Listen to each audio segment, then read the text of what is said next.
తెచ్చావా మంచి పెడుతున్నావా ఫోన్లే పానకం కూడా పెట్టినప్పుడు చెప్తా సరే ఎవరో ఒకరు పెట్టించాలి ఈరోజు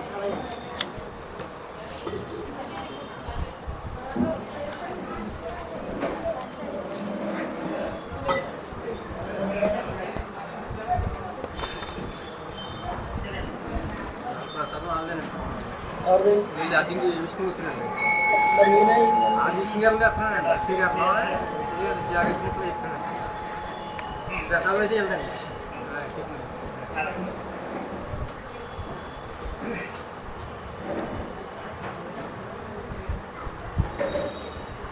చిన్ని గారు సాల్వ తెస్తారు సాల్వ దగ్గర నాకు తెచ్చిచ్చు అలాంటి అలాగే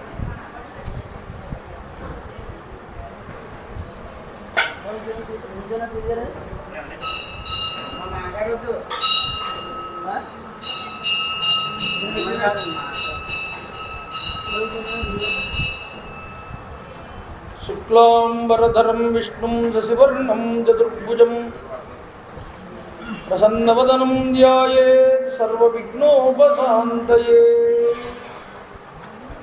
మాలాం గుండీంజడమరుం శూలం శంఖం సుదర్శనం గదానం భక్తవరదం దత్తాత్రేయం నమామ్యహం కాషాయ వస్త్రం కరదండదా చక్రం గదాభూషితభూషణాఢ్యం శ్రీపాదరాజం శరణం ప్రపద్యే అభ్రస్యామపింగజటాబద్ధకళాపప్రాంసుర్దండీ కృష్ణమృగత్వక్పరిదానః సర్వాన్ లోకాన్ భావయానః కవిముఖ్య పారాశర్యః పరమస్వరూపం వివృణోతు ఛాయాయాం పారిజాతస్య హేమసింహాసనోపరి ఆసీనమంబుజశ్యామం ఆయతాక్షమలంకృతం చంద్రాననం చతుర్బాహుం శ్రీవత్సాంకితవక్షసం రుక్మిణీ సత్యభామాభ్యాం సహితం కృష్ణమాశ్రయే సదాశివసమారంభాం శంకరాచార్యమధ్యమాం అస్మదాచార్యపర్యంతాం వందే గురుపరంపరాం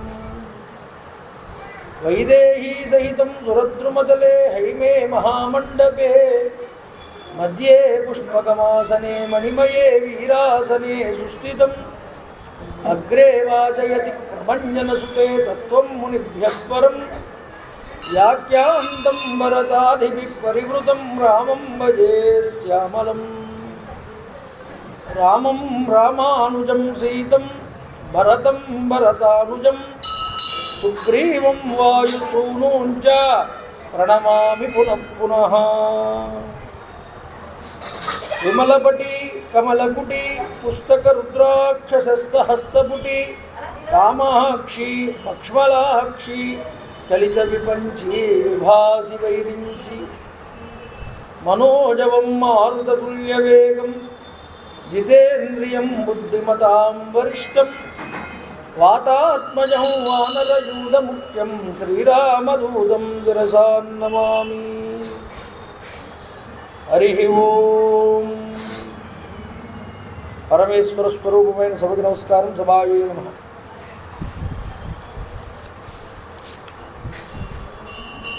రావణాది నిహంతారం బ్రహ్మరుద్రాది సేవితం సీతాదేవీయుతం యౌద్ధే రామం ధ్యాయేత్ హృదం భృజే శ్రీ హనుమాన్ జయ హనుమాన్ జయ జయ హనుమాన్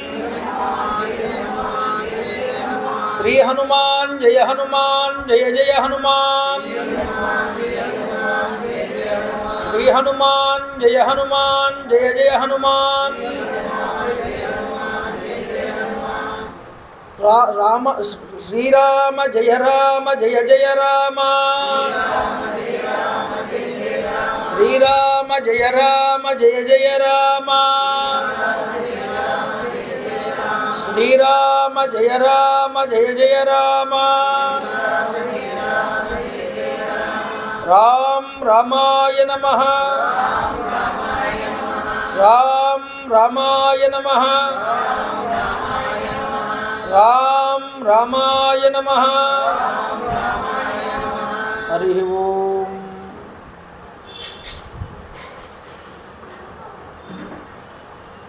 ఈరోజు గొప్పదైనటువంటి అక్షయ తృతీయ అనేటటువంటి పర్వదినం. అలాంటి అక్షయ తృతీయ రోజు మనం రామాయణం అనేటటువంటిది వినడం అక్షయమైనటువంటి ఫలితాన్ని ఇస్తుంది. అయ్యల ఆ యొక్క అద్దంకి విష్ణుమూర్తి గారి జ్ఞాపకార్థంగా వారి కుమారుడు సతీషు ఈ యొక్క కార్యక్రమం ఏర్పాటు చేయడం జరిగింది. ఈరోజు చక్కనైనటువంటి పర్వదినం పూట వారి తండ్రి గారిని ఇక్కడ స్మరించడం చాలా గొప్ప విషయం. వారి జ్ఞాపకార్థమై ఈ యుద్ధకాండని ఈరోజు ఇక్కడ ప్రారంభం చేస్తున్నాం. అక్షయమైనటువంటి రోజున అక్షయమైనటువంటి లోకాలు వారు పొందాలని మనస్ఫూర్తిగా ప్రార్థన చేస్తూ కథాభాగంలోకి మనం అడుగు పెడదాం. సుందరకాండ పూర్తయింది. పూర్తవడం అంటే కథాపరంగా పూర్తయింది, కానీ ఉపాసన పరంగా అది ఎప్పుడూ కొనసాగుతూనే ఉండాలి అని మనం నిన్నటి రోజులు చెప్పుకుని ఉన్నాం. కాబట్టి చూడండి,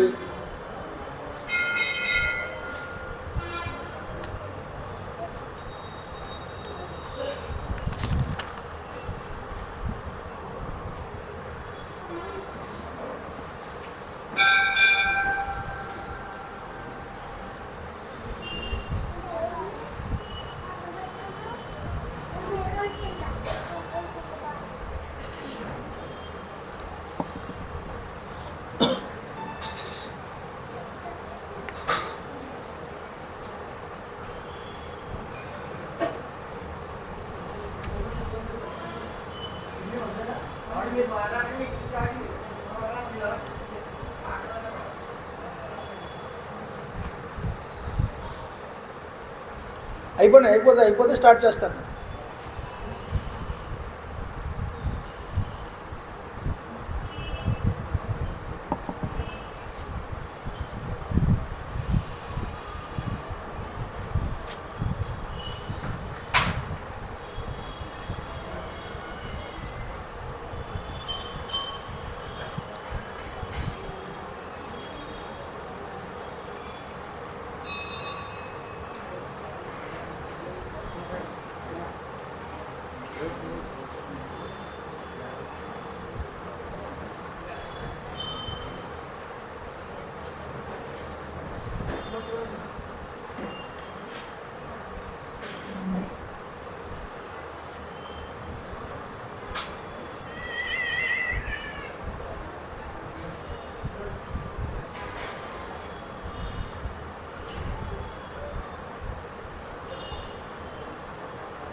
శ్రుత్వా హనుమతో వాక్యం యథావత్ అభిభాషితం రామః ప్రీతి సమాయుక్తో వాక్యం ఉత్తరమబ్రవీతు. స్వామి హనుమ యథాతథంగా తాను విన్నది, తాను చూసింది, తాను కన్నది అన్నీ కూడా రామచంద్ర ప్రభు వారి దగ్గరికి వచ్చి నివేదన చేశారు నిన్నటి రోజు. అయితే హనుమ మాట్లాడినటువంటి మాటలను చూసినటువంటి రామచంద్ర ప్రభు వారు పరమానందభరితుడై తిరిగి మాట్లాడుతున్నారు. ఇక్కడి నుంచి యుద్ధకాండ ప్రారంభమవుతుంది. యుద్ధకాండ అంటే ఎక్కడో లేదండి, మనలో అంతర్యుద్ధం ఎప్పుడూ జరుగుతూనే ఉంటుంది, మంచికి చెడుకు మధ్య.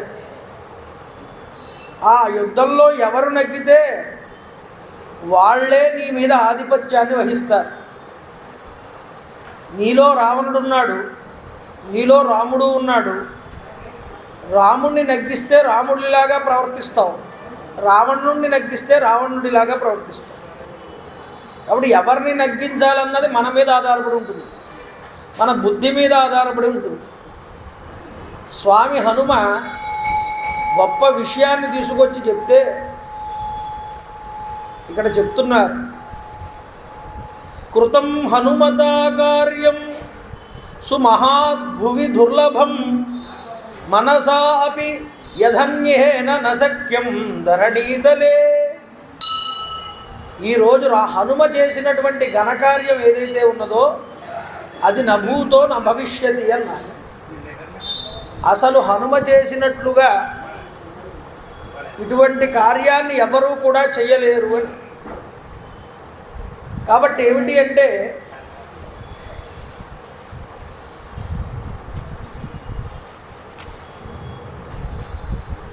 దుర్భేద్యమైనటువంటి లంకలో ప్రవేశించడం, దాన్ని ధ్వంసం చేయడం, మళ్ళీ కార్యసాఫల్యంతో వెంటనే వెనక్కి తిరిగి రావడం, ఇవన్నీ కూడా లోకంలో అత్యద్భుతమైనటువంటి కార్యక్రమాలు.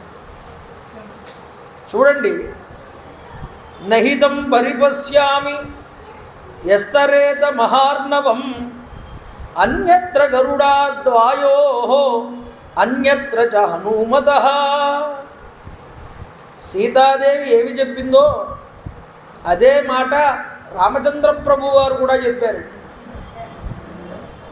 అనిలుడు గరుడు నీవును వననిధి దాటంక జాలువారలు వేగంబున కడవి నీవు దక్కగా ఇతరులకు వశమే చేరన్నన్నది సీతమ్మ తల్లి.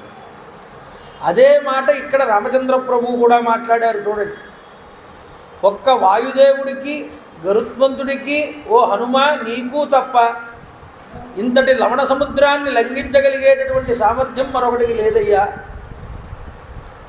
దేవదానవయక్షాణాం గంధర్వ ఉరగ రాక్షసాం అపదృశ్యాం పురీం లంకాం రావణేన సురక్షితాం. లంకానగరం రావణాసురుడి యొక్క కట్టడిలో సురక్షితంగా ఉన్నది. దేవతలు, దానవులు, యక్షులు, గంధర్వులు, నాగులు, రాక్షసులు మొదలైన వారెవ్వరూ కూడా ఈ లంకాపట్టణాన్ని తేరిపారా ఏ కన్నెత్తి కూడా చూడలేనటువంటి స్థితి అందు ఉన్నది. అలాంటి లంకలోకి, దుర్భేద్యమైనటువంటి లంకాపట్టణంలోకి స్వశక్తితో ప్రవేశించగలిగినటువంటి వీరుడు స్వామి హనుమ. కాబట్టి అలాంటి వీరుడు మరొకడు ఉండడు అన్నాడు. యో వీర్యబల సంపన్నో న సమస్యాత్ హనుమతః భృత్య కార్యం హనుమత సుగ్రీవస్య కృతం మహదు. హనుమంతుడితో సమానమైనటువంటి తేజోబల సంపన్నుడు ఎవ్వడూ కూడా ఉండడన్నారు. ఎవరు? సాక్షాత్తు రామచంద్ర ప్రభు.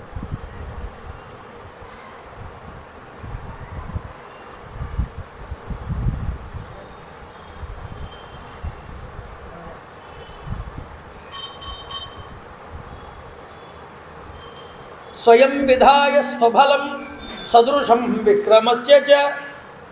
అతడు సముద్రాన్ని లంఘించడం అనేటటువంటి నిరుపమానమైనటువంటి కార్యక్రమం ఏదైతే ఉన్నదో దాని ద్వారా తన గొప్ప విశిష్టత ఏమిటో ప్రకటించాడు. సుగ్రీవుడికి నిజమైనటువంటి సేవకునిగా ఆ ప్రభువు యొక్క కార్యాన్ని సఫలమనర్చాడు ఈ యొక్క హనుమ అని హనుమని పొగుడుతున్నారు రామచంద్ర ప్రభు వారికి. చూడండి, చెప్తున్నారు,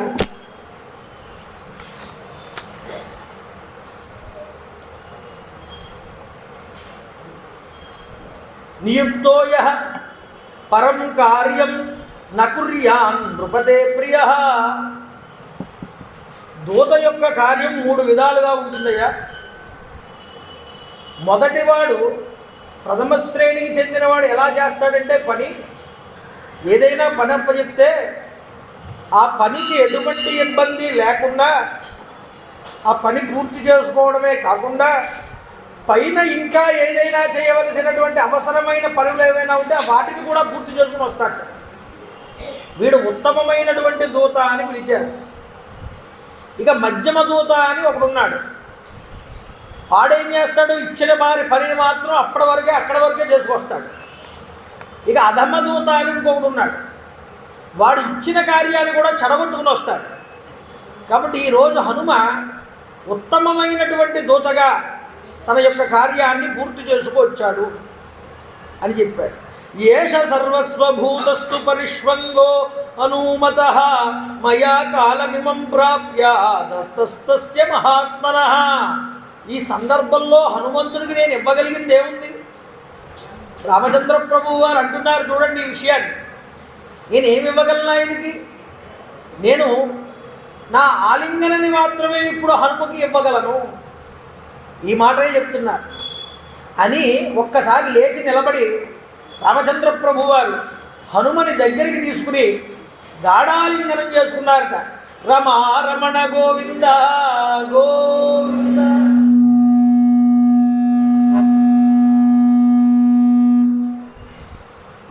గొప్పదైనటువంటి స్వామి హనుమకి ఇది మహాప్రసాదం అని వ్యాఖ్యానకారులు అంటారు.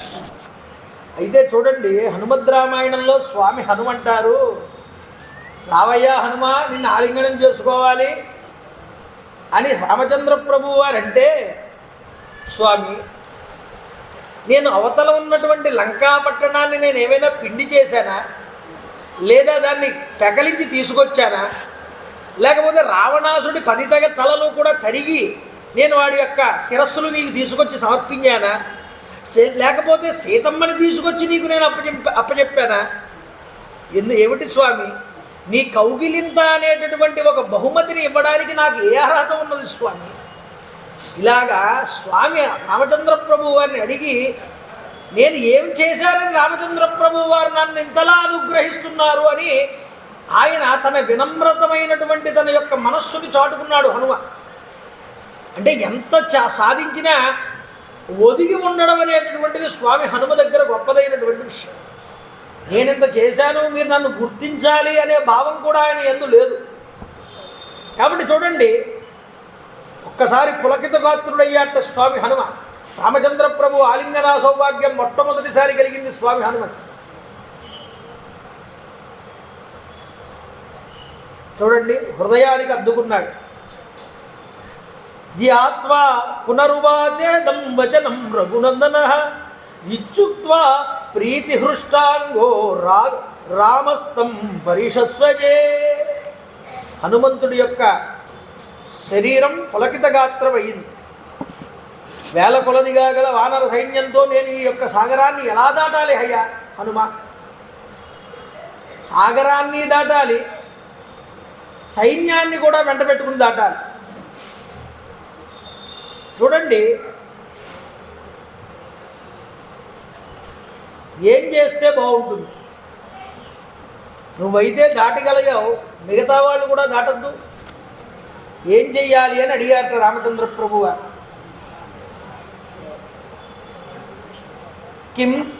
కిం త్వం సంపశ్యతే వీరాహ. కళ్ళంపట నీళ్లు పెట్టుకున్నారు రామచంద్ర ప్రభు గారు. ఇప్పుడు ఈ కార్యాన్ని మనం ఎలా నెరవేర్చాలి, లంకని ఎలా దాటాలి, లంకకి ఎలా వెళ్ళాలి, నా సీతను నేను ఎలా దర్శనం చేయాలి? సుగ్రీవుడు మాట్లాడుతున్నాడు ప్రభువుతో. స్వామి, సాధారణమైనటువంటి పౌరుడిలాగా ఎందుకయ్యా బాధపడతావు? నువ్వు ప్రభువువి. మైనం భూస్త్వజా సంతాపం కృతజ్ఞ ఇవ సౌహృదం. నువ్వు ఇలా దుఃఖించడం తగదన్నారు. మతిమాన్ శాస్త్ర విప్రాజ్ఞ పండితశ్చ అసిరగవ. సీతాదేవి క్షేమ సమాచారం మనకి తెలిసింది కాబట్టి, శత్రువు యొక్క నివాసం యొక్క వార్త కూడా మనకి తెలిసింది కాబట్టి, నువ్వు ఇలా పరితపించడం కారణం నాకు కనిపించట్లేదన్నాడు. భవిష్యత్తును ఎరిగినవాడు, నీతి శాస్త్రం తెలిసిన వాడివి, ఊహా అపోహలు అనేటటువంటివి తెలిసిన వాడివి, నిశ్చయాత్మక శక్తి కలిగినటువంటి వాడివి అయినటువంటి నువ్వు ఇలాంటి నిరుత్సాహాన్ని పొందకూడదయ్యా. నిరుత్సాహస్య దీనస్య శోక పర్యాకులాత్మనః. ఈ సముద్రమునకు మనం అవలీలగా దాటగలం, మనం తప్పకుండా లంక మీద దండెత్తగలం, రావణాసురుణ్ణి హతమార్చగలం. కాబట్టి నిరుత్సాహంతో దైన్యానికి లోని శోకంలో కనుక మునిగిపోతే మనం మన యొక్క ప్రయోజనాలన్నీ కూడా దెబ్బతింటాయి. కాబట్టి రామ, దుఃఖాన్ని విడిచిపెట్టవయ్యా. ఇమే శూరాః సమర్థాశ్చ సర్వేనో హరియూదప. ఒక్కసారి మన వానర యూదులందరినీ ఒక్కసారి చూడు. వీళ్ళందరూ గొప్ప వీరులు, సర్వసమర్థులు, ప్రీతిని కూర్చడానికై చాలా తహతహలాడుతున్నారు నీకు. అందువల్ల సముద్రంపై సేతువుని మనం నిర్మించి రావణ రాజ్యమైనటువంటి లంకకు చేరేటటువంటి ఉపాయం గురించి ఆలోచించు రామా. ఎందుకు అంటే సముద్రం మీద మనం కనుక ఈ యొక్క సేతువుని కనుక నిర్మించలేకపోతే లంకని జయించడం మన వల్ల కాదు. మన వల్లే కాదు, దేవతలకి, యక్షులకి, గంధర్వులకి ఎవ్వరికీ కూడా లంకని జయించడం ఎవరికీ కాదు, సాధ్యం కాదు. అందున ఆ లంక సముద్రంలో ఎవరికీ కంటకి కనిపించకుండా మనుష్యుల యొక్క బాహ్య ప్రపంచానికి అందకుండా ఉన్నటువంటి పట్టణం ఆ లంకా ద్వీపం. కాబట్టి రామా, గుర్తుపెట్టుకో, ఈ సాగరం మీద సేతువుని నిర్మించకుండా లంకని జయించడం అనేది ఇంద్రాది దేవతలకు కూడా అసాధ్యమన్నారు. ఒకవేళ మనం సేతువుని కనుక నిర్మిస్తే మన సైన్యమంతా అవలీలగా అవతల తీరానికి చేరుకుంటారు. అందున మన వీరులందరూ కూడా కామరూపులు, ఏ రూపంగా వస్తే ఆ రూపాన్ని ధరించగలరు, యుద్ధ వీరులు. అందువల్ల మనకి విజయం అనేటటువంటిది అప్పుడు తప్పకుండా వచ్చి తీరుతుంది. కాబట్టి మనం సముద్రానికి సేతువు కట్టాలన్నారు. కాబట్టి మహాప్రభో, ఈ కార్యమునందు మనం కృతకృత్యులం అవుదాం. నీ శోకాన్ని విడిచిపెట్టు, నీ హృదయం నుండి ఈ శోకాన్ని తొలగించు, ఈ యొక్క శోకాన్ని శత్రువు మీద క్రోధంగా మార్చుకో. శత్రువు మీద క్రోధాన్ని పొనమన్నారు. తదలం శోకమాలంబ్య క్రోధమాలంబ్య భూపతే నిశ్చేష్ట క్షత్రియ మందాహ సర్వే చండస్య బిభ్యతి. కాబట్టి శత్రువు మీద కోపాన్ని పూనుకి క్రోధావిష్టుడు కావాలి నువ్వు. ఎందుకంటే శత్రువు మీద కోపాన్ని పొందనటువంటి క్షత్రియుడు ఎవరైతే ఉన్నారో వాడు విజయాన్ని సాధించలేడు. కాబట్టి శత్రువు మీద నువ్వు విజృంభించవయ్యా. కిముత్వా బహుదా చాపి సర్వదా విజయీ భవాన్ నిమిత్తాని చ పశ్యామి మనోమే సంప్రహృష్యతి. స్వామి, ఇంకా పెక్కు మాటలు అనేటటువంటివి ఏమీ చెప్పక్కర్లేదు, అన్ని విధాలుగా నీకు విజయం వచ్చి పడుతుంది. కాబట్టి ఇప్పుడు అన్ని శుభశకునాలు కనిపిస్తున్నాయి. కాబట్టి నా మనసు ఆనందంతో పొంగిపోతున్నది. కాబట్టి నువ్వు ధైర్యాన్ని పొందు అని సుగ్రీవుడు రామచంద్ర ప్రభు వారికి ధైర్యాన్ని చేకూర్చాడు. ఇప్పుడు ఆయన అన్నారు, హనుమంతుడి వైపు తిరిగి రామచంద్ర ప్రభు వారు మాట్లాడుతున్నారు. కతి దుర్గాణి దుర్గాయ లంకాం బ్రూవితాని మే జ్ఞాతుమిచ్చామి తత్సర్వం దర్శనాధీపవానర తపసా సేతుబంధేన సాగరోచ్చోషణేన వా సర్వదా సుసమర్థోస్మి సాగరస్యాస్య లంఘనే. సాగరాన్ని దాటడం కోసం నా తపశ్శక్తిని వినియోగించి నేను ఆ యొక్క సముద్రం మీద సేతువును నిర్మించగలను. అంతేకాదు నా యొక్క బాణశక్తి చేత సముద్ర జలాలన్నింటినీ కూడా ఇంకింప చేయగలను. కాబట్టి లంకా నగరానికి ఎలా చేరాలి అనేటటువంటి విషయం మీద ఏ విధమైన ఆలోచన అక్కర్లేదు. కానీ లంకకి వెళ్ళిన తరువాత ఆ లంక యొక్క పరిస్థితులు ఎలా ఉన్నాయో నాకు తెలియాలన్నారు రామచంద్రప్రభు. కాబట్టి ఆ లంకా నగరం జల, స్థల, వనాది దుర్గాలు ఎన్నిట్లతో ఉన్నదో చెప్పాలి. కాబట్టి హనుమ వెళ్ళాడు కాబట్టి లంకా పట్టడానికి, ఓ హనుమ నువ్వు చెప్పవయ్యా, లంకాపట్టణం రక్షణ వ్యవస్థ ఎలా ఉన్నది, జలదుర్గము, వనదుర్గము, గిరిదుర్గము మొదలైనటువంటి దుర్గములతో ఎలా రక్షించబడుతున్నది, ఈ విషయాలన్నీ నేను తెలుసుకోవాలనుకుంటున్నానన్నారు రామచంద్ర ప్రభు. ఈ విషయం ఎప్పుడైతే అడిగారో అయినా హనుమ తాను చూసినది చూసినట్లుగా చెప్తున్నారు. చూడండి, శ్రుత్వా రామస్య వచనం హనుమాన్ మారుతాత్మజ వాక్యం వాక్య విధానం శ్రేష్టో రామం పునరధాబ్రవీత్. స్వామికి నమస్కారం చేసి హనుమ తాను ప్రయాణం చేసిన లంకాపట్టణ విశేషాలన్నింటినీ ఉన్నట్లుగా చెప్తున్నాడు. శ్రూయతాం సర్వమాఖ్యస్యే దుర్గ కర్మ విధానత. ప్రభు, లంకానగరం యొక్క ప్రాకారాలు, రక్షణ వ్యవస్థ, రావణాసురుడి యొక్క బలములు, దాన్ని కాపాడుతున్నటువంటి విధానం, రావణుడాసురుడి యొక్క ప్రభావం, రాక్షసుల యొక్క స్వామి భక్తి, లంకానగరం యొక్క వైభవం, సముద్రం యొక్క భయంకరమైనటువంటి పరిస్థితి, అక్కడ ఉన్నటువంటి కాల్బలముల యొక్క పరిమాణం, వాహనముల యొక్క సంఖ్య, వాటినన్నింటినీ కూడా నేను చూసినది చూసినట్లుగా యథాతథంగా మీకు వివరిస్తున్నాను వినండి అన్నాడు. చూడండి, ఆ పురం మదపుటేనుగులతో, అసంఖ్యాకమైనటువంటి రథములతో, బలిష్టమైనటువంటి గుర్రాలతో, రాక్షస సేనతో నిండిపోయి ఉంటుంది ఎప్పుడూ కూడా ఆ లంకాపట్టణం. అంతేకాదు అది శత్రువులకు దుర్భేద్యమైనటువంటిది. శత్రువులు ఆ లంకలోకి ప్రవేశించలేరు. అందున 4 దిక్కులా 4 ద్వారాలు ఉన్నాయి ఆ లంకలోకి ప్రవేశించడానికి. చుట్టూ కూడా బంగారపు తాపడం చేయబడి ఉన్నటువంటి ప్రాకారపు గోడ. ఆ గోడ చాలా ఎత్తుగా ఉంటుందయ్యా. అందున ఆ గోడ మీద శతఘ్నులు ఉన్నాయి. అంతేకాదు యంత్రములు ఉన్నాయి. అవన్నీ కూడా కొన్ని వేల బాణములు శత్రువుల మీద ప్రయోగించగలిగేటటువంటి శక్తి కలిగినటువంటి యంత్రములు అవన్నీ కూడా. అవన్నీ ప్రాకారాల మీద ఉంటాయి. కాబట్టి ప్రాకారాన్ని దాటి వెళ్దామనుకుంటే ఆ యంత్రాలన్నీ శత్రువుల మీద పనిచేస్తూ ఉంటాయి. అంతేకాదు అక్కడ ఇనుముతో చేయబడినటువంటి శతఘ్నులు ఉన్నాయ్యా, అంటే పిరంగులు లాంటి యంత్రములు అవన్నీ ఉన్నాయి. ఆ నగరం చుట్టూ కలిగినటువంటి ప్రాకారం బంగారంతో నిర్మించబడి ఉన్నది.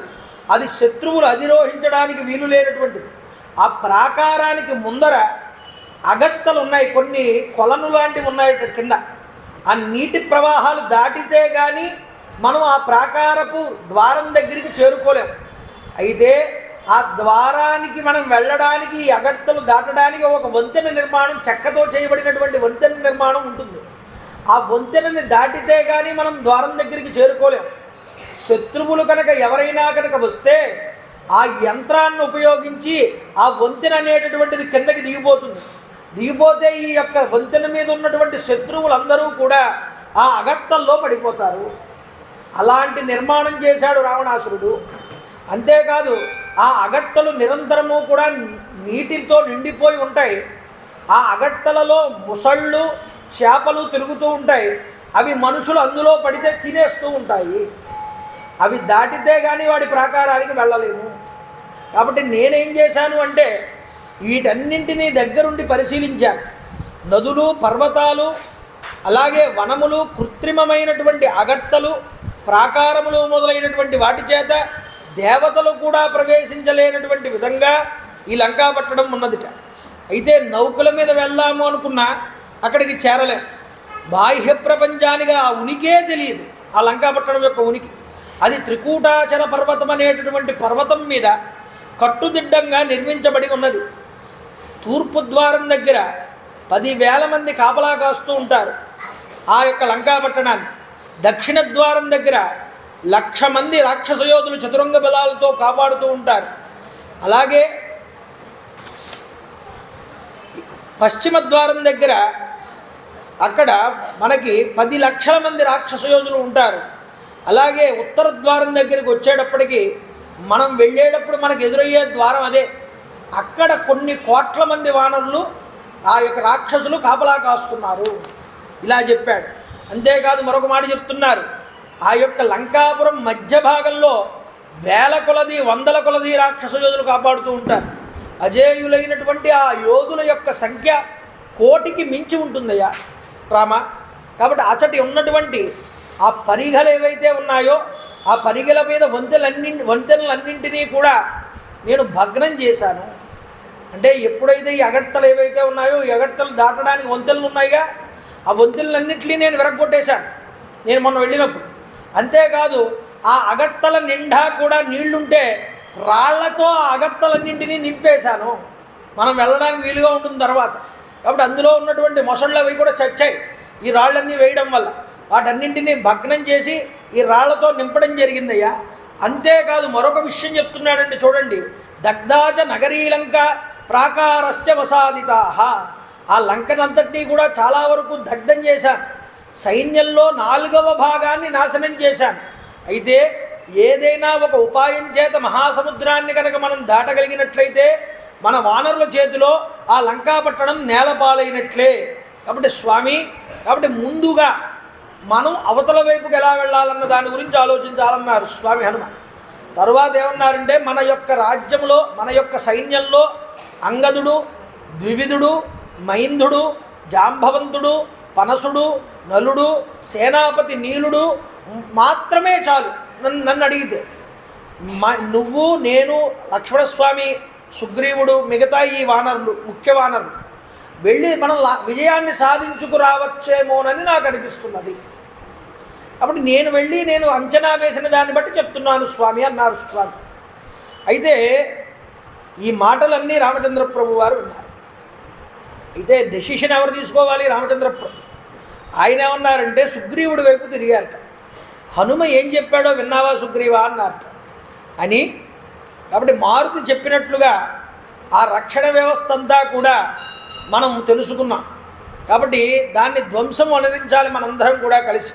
కాబట్టి నేను దాన్ని తప్పకుండా ధ్వంసం అనరించి తీరుతాను. కాబట్టి రామచంద్ర ప్రభు శపథం చేశారు, మీరందరూ వెళ్ళి సాధించడం కాదయ్యా, నేనే వస్తాను, నేనే దాన్ని ధ్వంసం చేస్తాను. అంతేకాదుట ఇప్పుడు ఆకాశ మధ్య భాగంలో సూర్యభగవానుడు ఉన్నాడు. అంటే ఇది అభిజిత్ ముహూర్తం, విజయ ముహూర్తం అని అంటారు దీన్ని. కాబట్టి ఇప్పుడే నేను సైన్యంతో సహా కదిలి వెళ్ళడానికి లంకాపట్టణం మీదకి ఈ యొక్క సమయం చాలా ఉత్తమమైనటువంటిది. కాబట్టి ఇప్పుడే మనందరం బయలుదేరాలి అని రామచంద్ర ప్రభు వారు సుగ్రీవుడికి ఆజ్ఞ ఇచ్చారు. చూడండి, సీతాదేవిని అపహరించుకుపోయిన రావణాసురుడు ఏ విధంగా కూడా నా నుండి తప్పించుకోలేడని స్వామి చెప్పారు. సీతా శృత్వాభియానం మే ఆశామేష్యతి జీవతే. కాబట్టి సీతాదేవి తన ప్రాణాలు ఇంకా విడిచిపెట్టడానికి సిద్ధంగా ఉన్నది.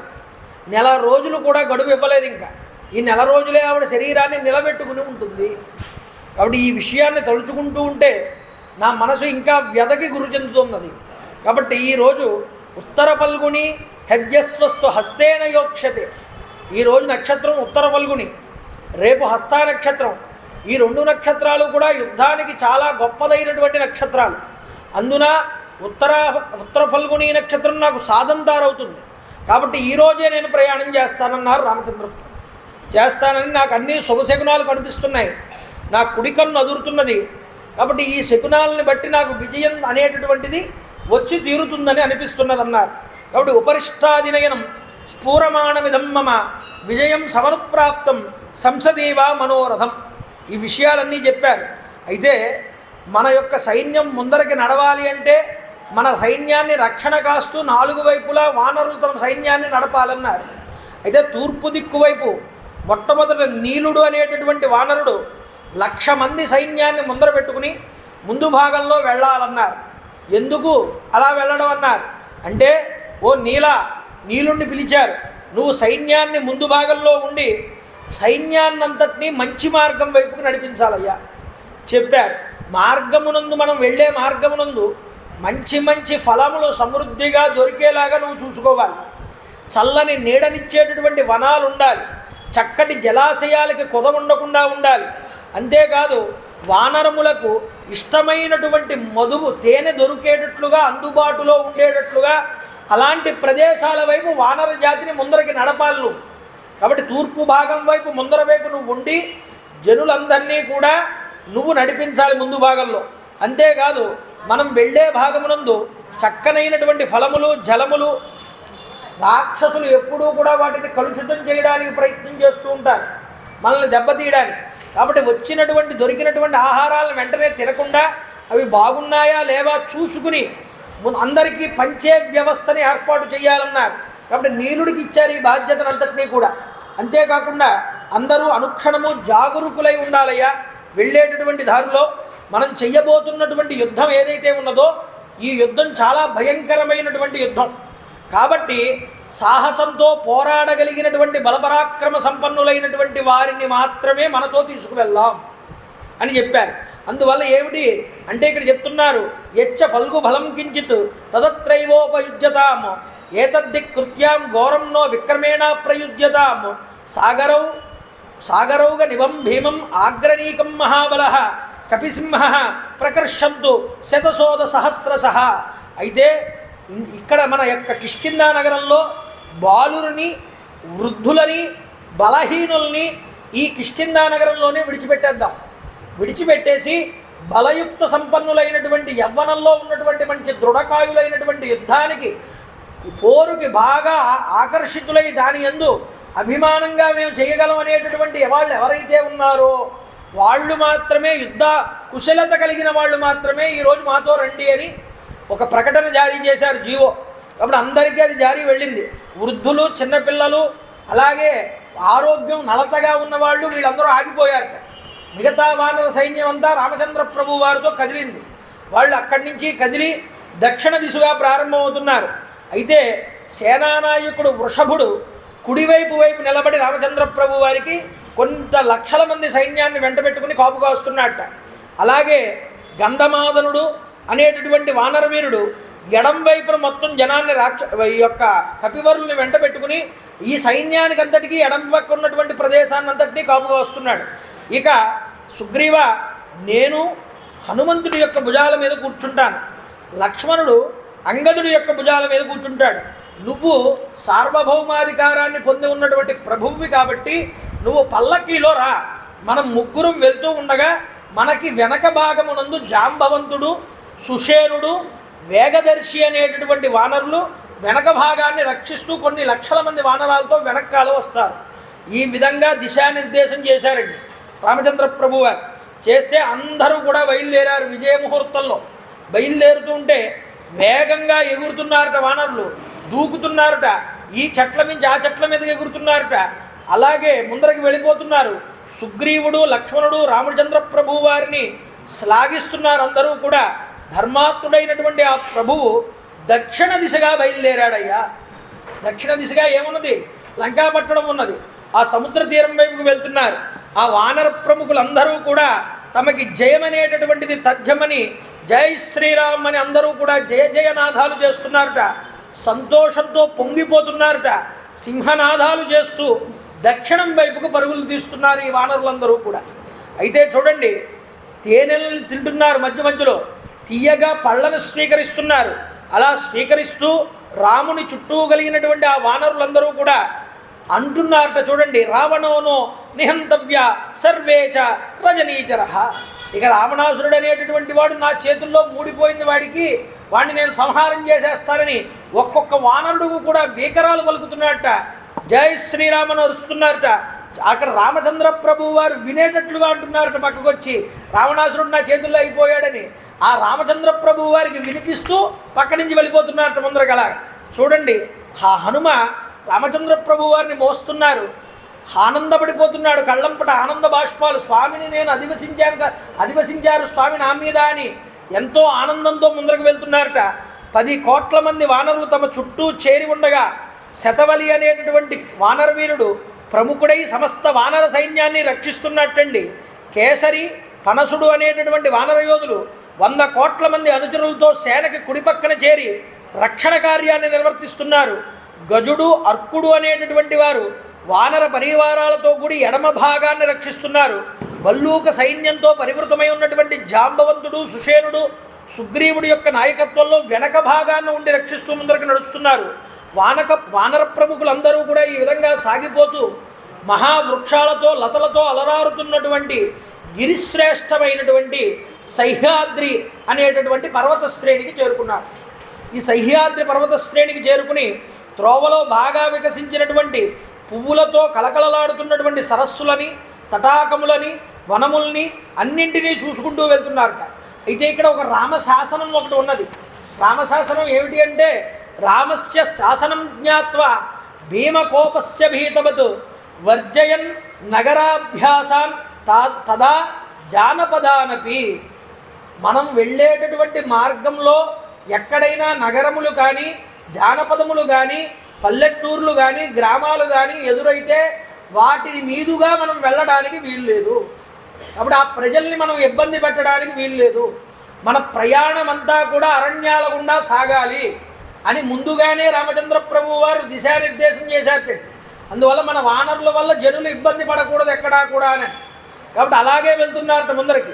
సముద్రంలాగా ఉంది ఈ వానర సైన్యం, ఎటు చూసినా వానరులే. చూడండి, గర్జనలతో ముందరకు వెళ్తోంది. హనుమంతుడి చేత, అంగదుడి చేత వహించబడుతున్నటువంటి రామలక్ష్మణులు గురు శుక్రులతో కూడుకున్నటువంటి చంద్ర సూర్యులలాగా ఉన్నారు. అంటే ఇవి చాలా బలమైనటువంటి గ్రహాలు. చంద్రుడితో గురుడు కలిసిన, సూర్యుడితో శుక్రుడు కలిసిన ఇది చాలా గొప్ప యోగం అన్నారు. అదే ఈ 4 గ్రహాలు ఒకే చోట చేరితే ఏమవుతుందన్నారు, అవతల శత్రువు అనేటటువంటి వాడికి మిగలడు అని. ఇది వ్యంగ్యంగా వాల్మీకి మహర్షి చూపిస్తూ ఈ విధంగా స్వామి హనుమ రాముణ్ణి, అంగదుడు లక్ష్మణుణ్ణి ఎత్తుకుని వహించుకుని ముందరకు వెళ్తూ ఉంటే 4 గ్రహాలు గట్టి గ్రహాలు బలమైనటువంటి గ్రహాలు కలిసినటువంటి స్థితి ఇక్కడ కనిపిస్తున్నది అంటూ చెప్తున్నారు. శకున శాస్త్రాన్ని బాగా తెలిసినటువంటి లక్ష్మణస్వామి రామచంద్ర ప్రభువుతో అంటున్నారట, రాత్రనక పగలనక విశ్రాంతి లేకుండా ముందరకు వెళ్తున్నారు. సైన్యం చీకటి పడుతోంది. అప్పుడు రామచంద్ర ప్రభు వారితో లక్ష్మణస్వామి అన్నట్ట, అన్నయ్య ఆకాశమునందు భూమి మీద పరంపరగా శుభశకునాలు అనేటటువంటివి కనిపిస్తున్నాయన్నయ్య అని చెప్పాడు. కాబట్టి శుభశకునాలు ఎలాగా శకున శాస్త్రం బట్టి ఎలా చెప్పచ్చో లక్ష్మణుడు ఇక్కడ మాట్లాడతాడు. ఆయన అంటాడు, సీతాదేవి నిన్ను చేరడాన్ని ఇది బాగా మనకు సూచిస్తున్నాయి. ఈ యొక్క శకునములన్నీ కూడా వాయువులు అనేటటువంటివి సేనలకు హాయిని గొలుపుతున్నాయి అన్నయ్య. అంటే చక్కనైన చల్లటి గాలి వస్తుంది అనుకోండి, అది మనం బయలుదేరుతున్నప్పుడు వస్తుంది అంటే అది శుభహేతువు అని చెప్పడం ఇక్కడ ముఖ్య ఉద్దేశం. కాబట్టి వానరులకి చక్కగా చల్లటి గాలి తగులుతోంది, ఇది మనకు సూచకం అన్నయ్య అన్నాడు. అంతేకాదు పక్షులు చక్కగా వినసొంపుగా కూస్తున్నాయన్నయ్య అన్నాడు. కలకలారావాలు చేస్తున్నాయి, కర్ణకఠోరంగా లేవు వాటి కూతలు, అందువల్ల ఇది శుభసూచకం అన్నయ్య అన్నాడు. మృగముల యొక్క ధ్వనులు మధురంగా వినిపిస్తున్నాయన్నయ్య. కాబట్టి ఏదో ఓండ్ర పెడుతున్నట్టు అరవట్లేదు మృగాలు కూడా, చక్కగా వినసొంపుగా ఉన్నాయి వాటి అరుపులు కూడా. దిశలన్నీ కూడా 4 దిక్కులు ప్రశాంతంగా కనిపిస్తున్నాయన్నయ్య. సూర్యకాంతులు స్వచ్ఛంగా ఉన్నాయి. ఆ యొక్క సూర్యుడు అస్తమిస్తున్నప్పుడు భృగునందనుడైనటువంటి శుక్రుడు నిన్ను అనుసరిస్తూ తన ఉజ్వల కాంతులతో ప్రకాశిస్తున్నాడన్నయ్య. ఆకాశంలో శుక్రగ్రహాన్ని గురించి చెప్తున్నాడు. ఆయన కూడా ప్రకాశంగా కనిపిస్తున్నాడు. ఇది నీకు చాలా శ్రేయస్సును కూర్చేటటువంటిది. నక్షత్ర మండలం అంతా కూడా నిర్మలంగా ఉన్నదన్నయ్య.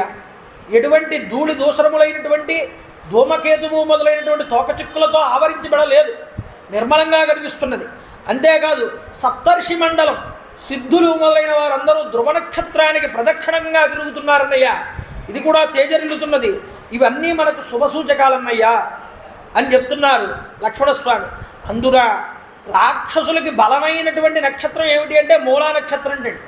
రాక్షసులకి మూలా నక్షత్రం చాలా మౌలికమైనటువంటిది. దానిని ధూమకేతువు తన యొక్క తోకతో స్పృశింపజేస్తున్నాడా అన్నట్లుగా ఆ నక్షత్రం పీడించబడుతోంది ఆకాశంలో. కాబట్టి ఇది రాక్షసులకి అశుభ సూచకము అని రామచంద్ర ప్రభు వారికి చెప్పాడు లక్ష్మణస్వామి. కాబట్టి అంతయు రాక్షసుల యొక్క వినాశనానికి దారితీస్తుందన్నయ్య. కాబట్టి ఆయువు మూడినటువంటి వారి నక్షత్రం గ్రహబాధకు లోనవుతున్నది ఈరోజు అని చెప్పారు. కాబట్టి కపి సైన్యాలు వ్యూహ రచనతో ఉత్సాహభరితములై ఉన్నాయి. ఓ రామ, ఈ శకునములన్నింటినీ కూడా గమనించి నువ్వు సంతుష్టుడవై ఉండు, ఆనందంగా ఉండు అని లక్ష్మణుడు రామచంద్ర ప్రభు వారిని ఊరడింపజేశాడు. అయితే నదుల్ని దాటుకున్నారు, సరస్సుల్ని దాటారు, సమతల భూప్రదేశాలన్నింటినీ దాటుకుంటూ వెళ్ళారు, వనాల్ని దాటారు. అలా విధంగా దాటుకుంటూ వెళ్ళిపోతున్నారట ఈ వానర సైన్యం. అయితే భూమండలం అంతా కూడా ఆవరించిపోయారు. కొందరు పరుగులు పెడుతున్నారు, కొందరు గంతులు వేస్తున్నారు, కొంతమంది వానరులు కిచకిచ శబ్దాలు చేస్తున్నారు, కొంతమంది తమ యొక్క తోకల్ని గిరగిరా తిప్పి నేల మీద కొడుతున్నారు గట్టిగా, కొంతమంది కొండల్ని పిండి చేసేస్తున్నారు, కొంతమంది చెట్లని చిన్నాభిన్నం చేస్తున్నారు. ఈ విధంగా దూకేస్తున్నారట వానరుల ముందరికి. భయంకరమైనటువంటి కోట్ల కొలది వానరుల చేత భూమండలం అంతా కూడా ఆవరించబడిపోయింది.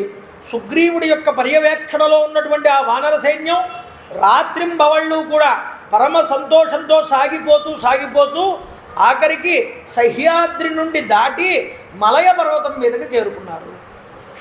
మలయ పర్వతం అంటే శబరిమల ప్రాంతం. ఇది శబరిమలకి చేరుకున్నారు. అక్కడికి శబరిమలకి వెళ్ళి ఆ శబరిమల పర్వతం దగ్గర సహ్య పర్వతమాసేదు మలయంచ మహీధరం, అక్కడ చాలా విచిత్రములైనటువంటి వనాలు ఉన్నాయిట, నదులు సెలయేళ్ళు ఉన్నాయిట.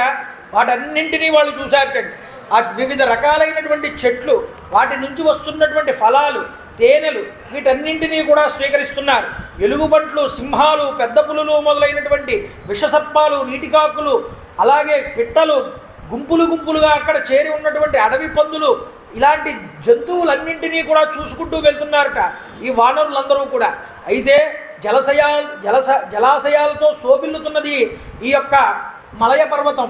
అయితే అక్కడి నుంచి గిరిసానువులయందు వివిధ రకాల పక్షుల గుంపుల్ని కూడా చూసుకుంటూ జలాశయాల్లో స్నానం చేస్తూ వాళ్ళందరూ వానరులు అక్కడి నుంచి ముందరకు వెళ్తున్నారు.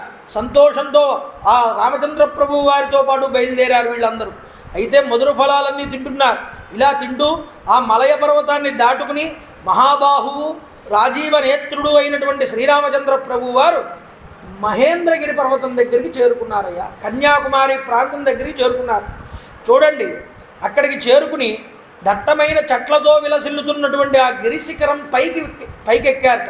మహేంద్రగిరి పర్వతం పైకి ఎక్కగానే రామచంద్ర ప్రభువు వారు తాబేళ్లతో చేపలతో నిండిపోయి ఉన్నటువంటి ఆ సాగరాన్ని ఒక్కసారి తేరిపారా చూశారు. ఆ యొక్క తేరిపారా చూశారు. సముద్రం అంతా కనిపించింది. శ్రీరాముడు లక్ష్మణుడితో సుగ్రీవుడితో కూడి ఆ యొక్క గిరిశిఖరం నుండి కిందకి దిగి మనోహరంగా ఉన్నటువంటి సముద్ర తీరం దగ్గరికి చేరుకున్నారు. సముద్ర తీరం దగ్గరికి చేరుకుని చూస్తే ఎలా ఉంది సముద్రం? ఉవ్వెత్తు తరంగాలతో విపరీతమైనటువంటి ఆ యొక్క అలలతో ప్రవహిస్తూ కనిపిస్తున్నది ఆ సముద్రం. శ్రీరాముడు సుగ్రీవుడి వైపు తిరిగి అన్నారట. వెంటనే ఏమన్నారు అంటే, ఏతే వనమనుప్రాప్త సుగ్రీవ వరుణాలయం హేదానీ విచింతాస యాన పూర్వం సముస్థిత. సుగ్రీవ, చూడవయ్యా, మనం ఇప్పుడు సముద్ర తీరానికి చేరుకున్నాం. రామచంద్ర ప్రభు వారు చెప్తున్నారు. అయితే ఇప్పుడు సముద్రం మనం దాటడం ఎలాగా అని, ఇది వరలో మనం ఏదైతే ఆలోచనలు అయితే చేశామో ఆ ఆలోచనలకి సమాధానంగా ఇప్పుడు మనం ఏమి చెయ్యాలో మనం నిర్దేశించుకోవాలన్నారు. కాబట్టి ఈ సాగరం చాలా అపారమైనటువంటిది. అవతల తీరం కనపడనటువంటి స్థితిలో ఉన్నది. అనువగు ఉపాయాలతో మాత్రమే మనం దీన్ని దాటాలన్నారు. కాబట్టి ప్రస్తుతం మనం ఇక్కడనే ఆగి ఈ వానరసేనంతటినీ కూడా ఈ సముద్రం ఒడ్డున మనం ఏం చెయ్యాలి అంటే దీన్ని ఆఫ్ చేయాలి. ఈరోజుకి ఇక్కడ అందరూ విశ్రాంతి తీసుకోవాలి అని చెప్పగానే మన సేనలన్నింటినీ ఇక్కడే ఆఫ్ చేయమన్నారు. చెప్పిన తర్వాత మనపై దెబ్బతీయడానికి శత్రువులు ఈ పరిసరాల్లో చాటుమాటున దాగి ఉంటారు. కాబట్టి మన సేనలన్నీ కూడా తమ తమ సేనానాయకుల్ని వెంట పెట్టుకుని వాళ్ళ కాపలాలో ఎవరి సైన్యాన్ని వాళ్ళు కాపాడుకుంటూ ఉండండి అని దిశానిర్దేశం చేశారు. కాబట్టి వానర యోధులు ఏ కారణంగానైనా తమ సేనల్ని విడిచిపెట్టి వెళ్ళడానికి వీలు లేదు. ఎవరి బ్యాచ్ ఎవరైతే ఎవరెవరి బ్యాచ్లో ఎంతమంది ఉన్నారో లెక్క పెట్టుకుని ఆ బ్యాచ్ని అంతటిని వాళ్లే రక్షించుకోవాలి. అందున వాళ్ళ బ్యాచ్ని దాటి ఇంకో బ్యాచ్లోకి వెళ్ళడానికి కూడా లేదు. అలా ఉండండి అని చెప్పారు. చెప్పిన తర్వాత లక్ష్మణ సుగ్రీవులు శ్రీరాముని ఆదేశాన్ని తలదాల్చి తమ సేనలన్నింటినీ కూడా సముద్ర తీరం కలిగినటువంటి చెట్ల నీడల యందు వాళ్ళని ఆఫ్ చేశారు. ఈ సేన ఎంత ఉందండి అన్నారు. అంటే తమిళనాడు, అటువైపు తమిళనాడు నుంచి ఇటు కేరళ వరకు వ్యాప్తి చెంది ఉన్నది. కాబట్టి చూడండి, కన్యాకుమారి దగ్గర నుండి రామేశ్వరం అవతల వైపు దాకా, అటువైపు రామేశ్వరానికి అవతల వైపు దాకా వ్యాపించి ఉన్నది. కాబట్టి అంత దూరం వ్యాపించి ఉన్నటువంటి వానర సైన్యం ఇదంతా కూడా ఇటువైపు కొన్ని యోజనాల మేర వెనక్కి ఉన్నది. కాబట్టి ఇటువైపు సముద్రం ఉన్నది, ఇటువైపు వానర సైన్యం ఉన్నది. ఏది సముద్రమో ఏది వానర సైన్యమో తెలియదంటాడు వాల్మీకి మహర్షి. అంటే అంతటి సముద్రం ఎంత గంభీరంగా ఉందో ఈ వానర సైన్యం అంత గంభీరంగా ఉందయ్యా అని చెప్తున్నారు. చూడండి, పింగళ వర్ణంలో ఉన్నటువంటి వానరులు అయితే సాగరం వలె వాళ్ళు కూడా విరాజిల్లుతున్నారు. వానరుల యొక్క సేనా సన్నాహాలు, కోలాహల ధ్వనులు సముద్ర ఘోషల్ని మించిపోయి ఉన్నాయన్నారు. సముద్రం అంటేనే పెద్ద ఘోష చేస్తూ అక్కడ తరంగాలతో వస్తుంది. ఆ ఘోష కూడా వీళ్ళ ఘోష ముందు వినిపించట్లేదన్నాడు వాల్మీకి మహర్షి. అంత మాటలన్నీ అంతమంది జనం ఒకేసారి కలిసి మాట్లాడితే ఎంత ధ్వని వస్తుంది అది చూపిస్తున్నారు. కాబట్టి 3 విధాలుగా ఏర్పడ్డారట. 3 బ్యాచ్ల కింద విడదీశారటండి ఈ సైన్యాన్ని. ఎలాగా అంటే కోతులు, కొండముచ్చులు, బల్లూకాలు 3 రకాల కేటగిరీలు పెట్టారు అక్కడ. అయితే చూడండి, చంద్రోదయం అవుతున్నది అప్పుడే, సాయం సంధ్యా సమయం. అయితే పరవళ్ళు తొక్కుతున్నది సముద్రం. చంద్రబింబం అప్పుడే జలాల్లోంచి పైకి వచ్చిందిట. అయితే భీకరంగా ఉన్న మహోదధిని ఈ వానర సైన్యం అంతా కూడా చూశారు. సాగరంలో ఉన్నటువంటి జలకణములు రాత్రివేళ నిప్పురవ్వల్లాగా విలసిస్తున్నాయి. ఆకాశంలో ఉన్న నక్షత్రాలు మిలమిలలాడుతున్నాయి. ఇక్కడ వాల్మీకి మహర్షి అంటారు, ఇక్కడ సముద్రాన్ని ఆకాశాన్ని పోలుస్తారు.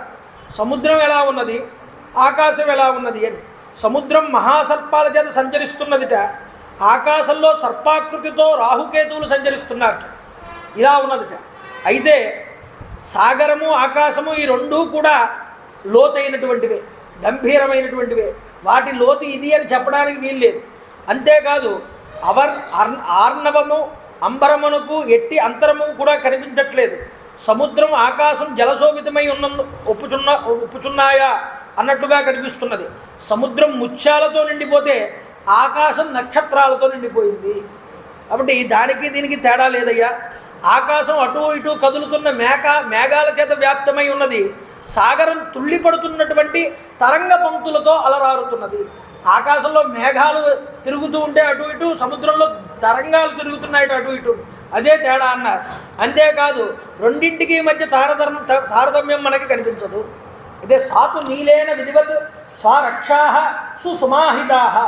నీలుడి యొక్క పర్యవేక్షణలో సాగరం యొక్క ఉత్తర తీరానికి వానర సైన్యం చక్కగా చేరుకుంది. మైందుడు ద్వివిధుడు అనేటటువంటి వానర శ్రేష్ఠులు సేనను రక్షిస్తూ అన్ని వైపులా సంచరిస్తున్నారట. అయితే శ్రీరాముడు తన పక్కన ఉన్నటువంటి లక్ష్మణుడితో అంటున్నారట, అక్కడ ఉండి కూర్చుని, లక్ష్మణ, కాలం గడిచిపోతుందయ్యా. కాలం గడిచిపోయే కొద్దీ ఎవరికైనా శోకం అనేటటువంటిది తగ్గుతుంది నిజానికి చెప్పాలి అంటే. అయితే ఎవరినైనా పోగొట్టుకుంటే ఆ పోగొట్టుకున్న వాళ్ళ గురించి ఎంతకాలం బాధపడతాం? పోతే ఎవరైనా మనం 10వ రోజు వచ్చేటప్పటికి అసలు బాధే ఉండదు. తర్వాత ఈ మాసికాల దగ్గరికి వచ్చేటప్పటికి ఇంకా సగం తగ్గిపోతుంది. ఇక తద్దినాల దగ్గరికి వచ్చేటప్పటికి ఇంకా బాధే, అసలు వాళ్ళ గురించి ఆలోచన చేయం. కాబట్టి ఇలా ఉంటుంది. కానీ మానవుల యొక్క సహజమైనటువంటి శోకం. కానీ సీతమ్మని పోగొట్టుకుంటున్నప్పటి నుంచి కూడా నా శోకం అధికం అవుతున్నది, తగ్గట్లేదంటున్నారు రామచంద్ర ప్రభు. కాబట్టి దినదినము కూడా ఈ శోకం పెరుగుతోందయ్యా. కాబట్టి వాయుదేవుడు చక్కనైనటువంటి గాలి వీస్తున్నట్టు రామచంద్ర ప్రభు వారికి తగులుతోందట గాలి. రామచంద్ర ప్రభు వారు అన్నారట, ఓ వాయుదేవుడా, నువ్వు సీతాదేవి ఉన్న ప్రదేశం మీదుగా వీచి ఆవిడ మీద నుంచి గాలిని తీసుకొచ్చి నా మీదకి విశ్రమింపజేయి అని కోరుకుంటున్నారట వాయుదేవుడు. అంతేకాదు ఆ స్పర్శాసుఖము, ఈ చంద్రకిరణాల యొక్క స్పర్శ అనేటటువంటివి నాకు హాయిని కలిగిస్తాయి. అంతేకాదు సీతాదేవి నాదా నన్ను రక్షించు అని ఆక్రందిస్తూ ఉంటుంది. త్రాగిన పిమ్మట కడుపులోకి చేరినటువంటి విషం ఎలాగుంటుందో అలాగా ఆ యొక్క సీత ఎడబాటు అనేటటువంటి ఆక్రందన నన్ను ఆపాదమస్తకము కూడా దహించి వేస్తోంది లక్ష్మణ. అలా ఉంది పరిస్థితి.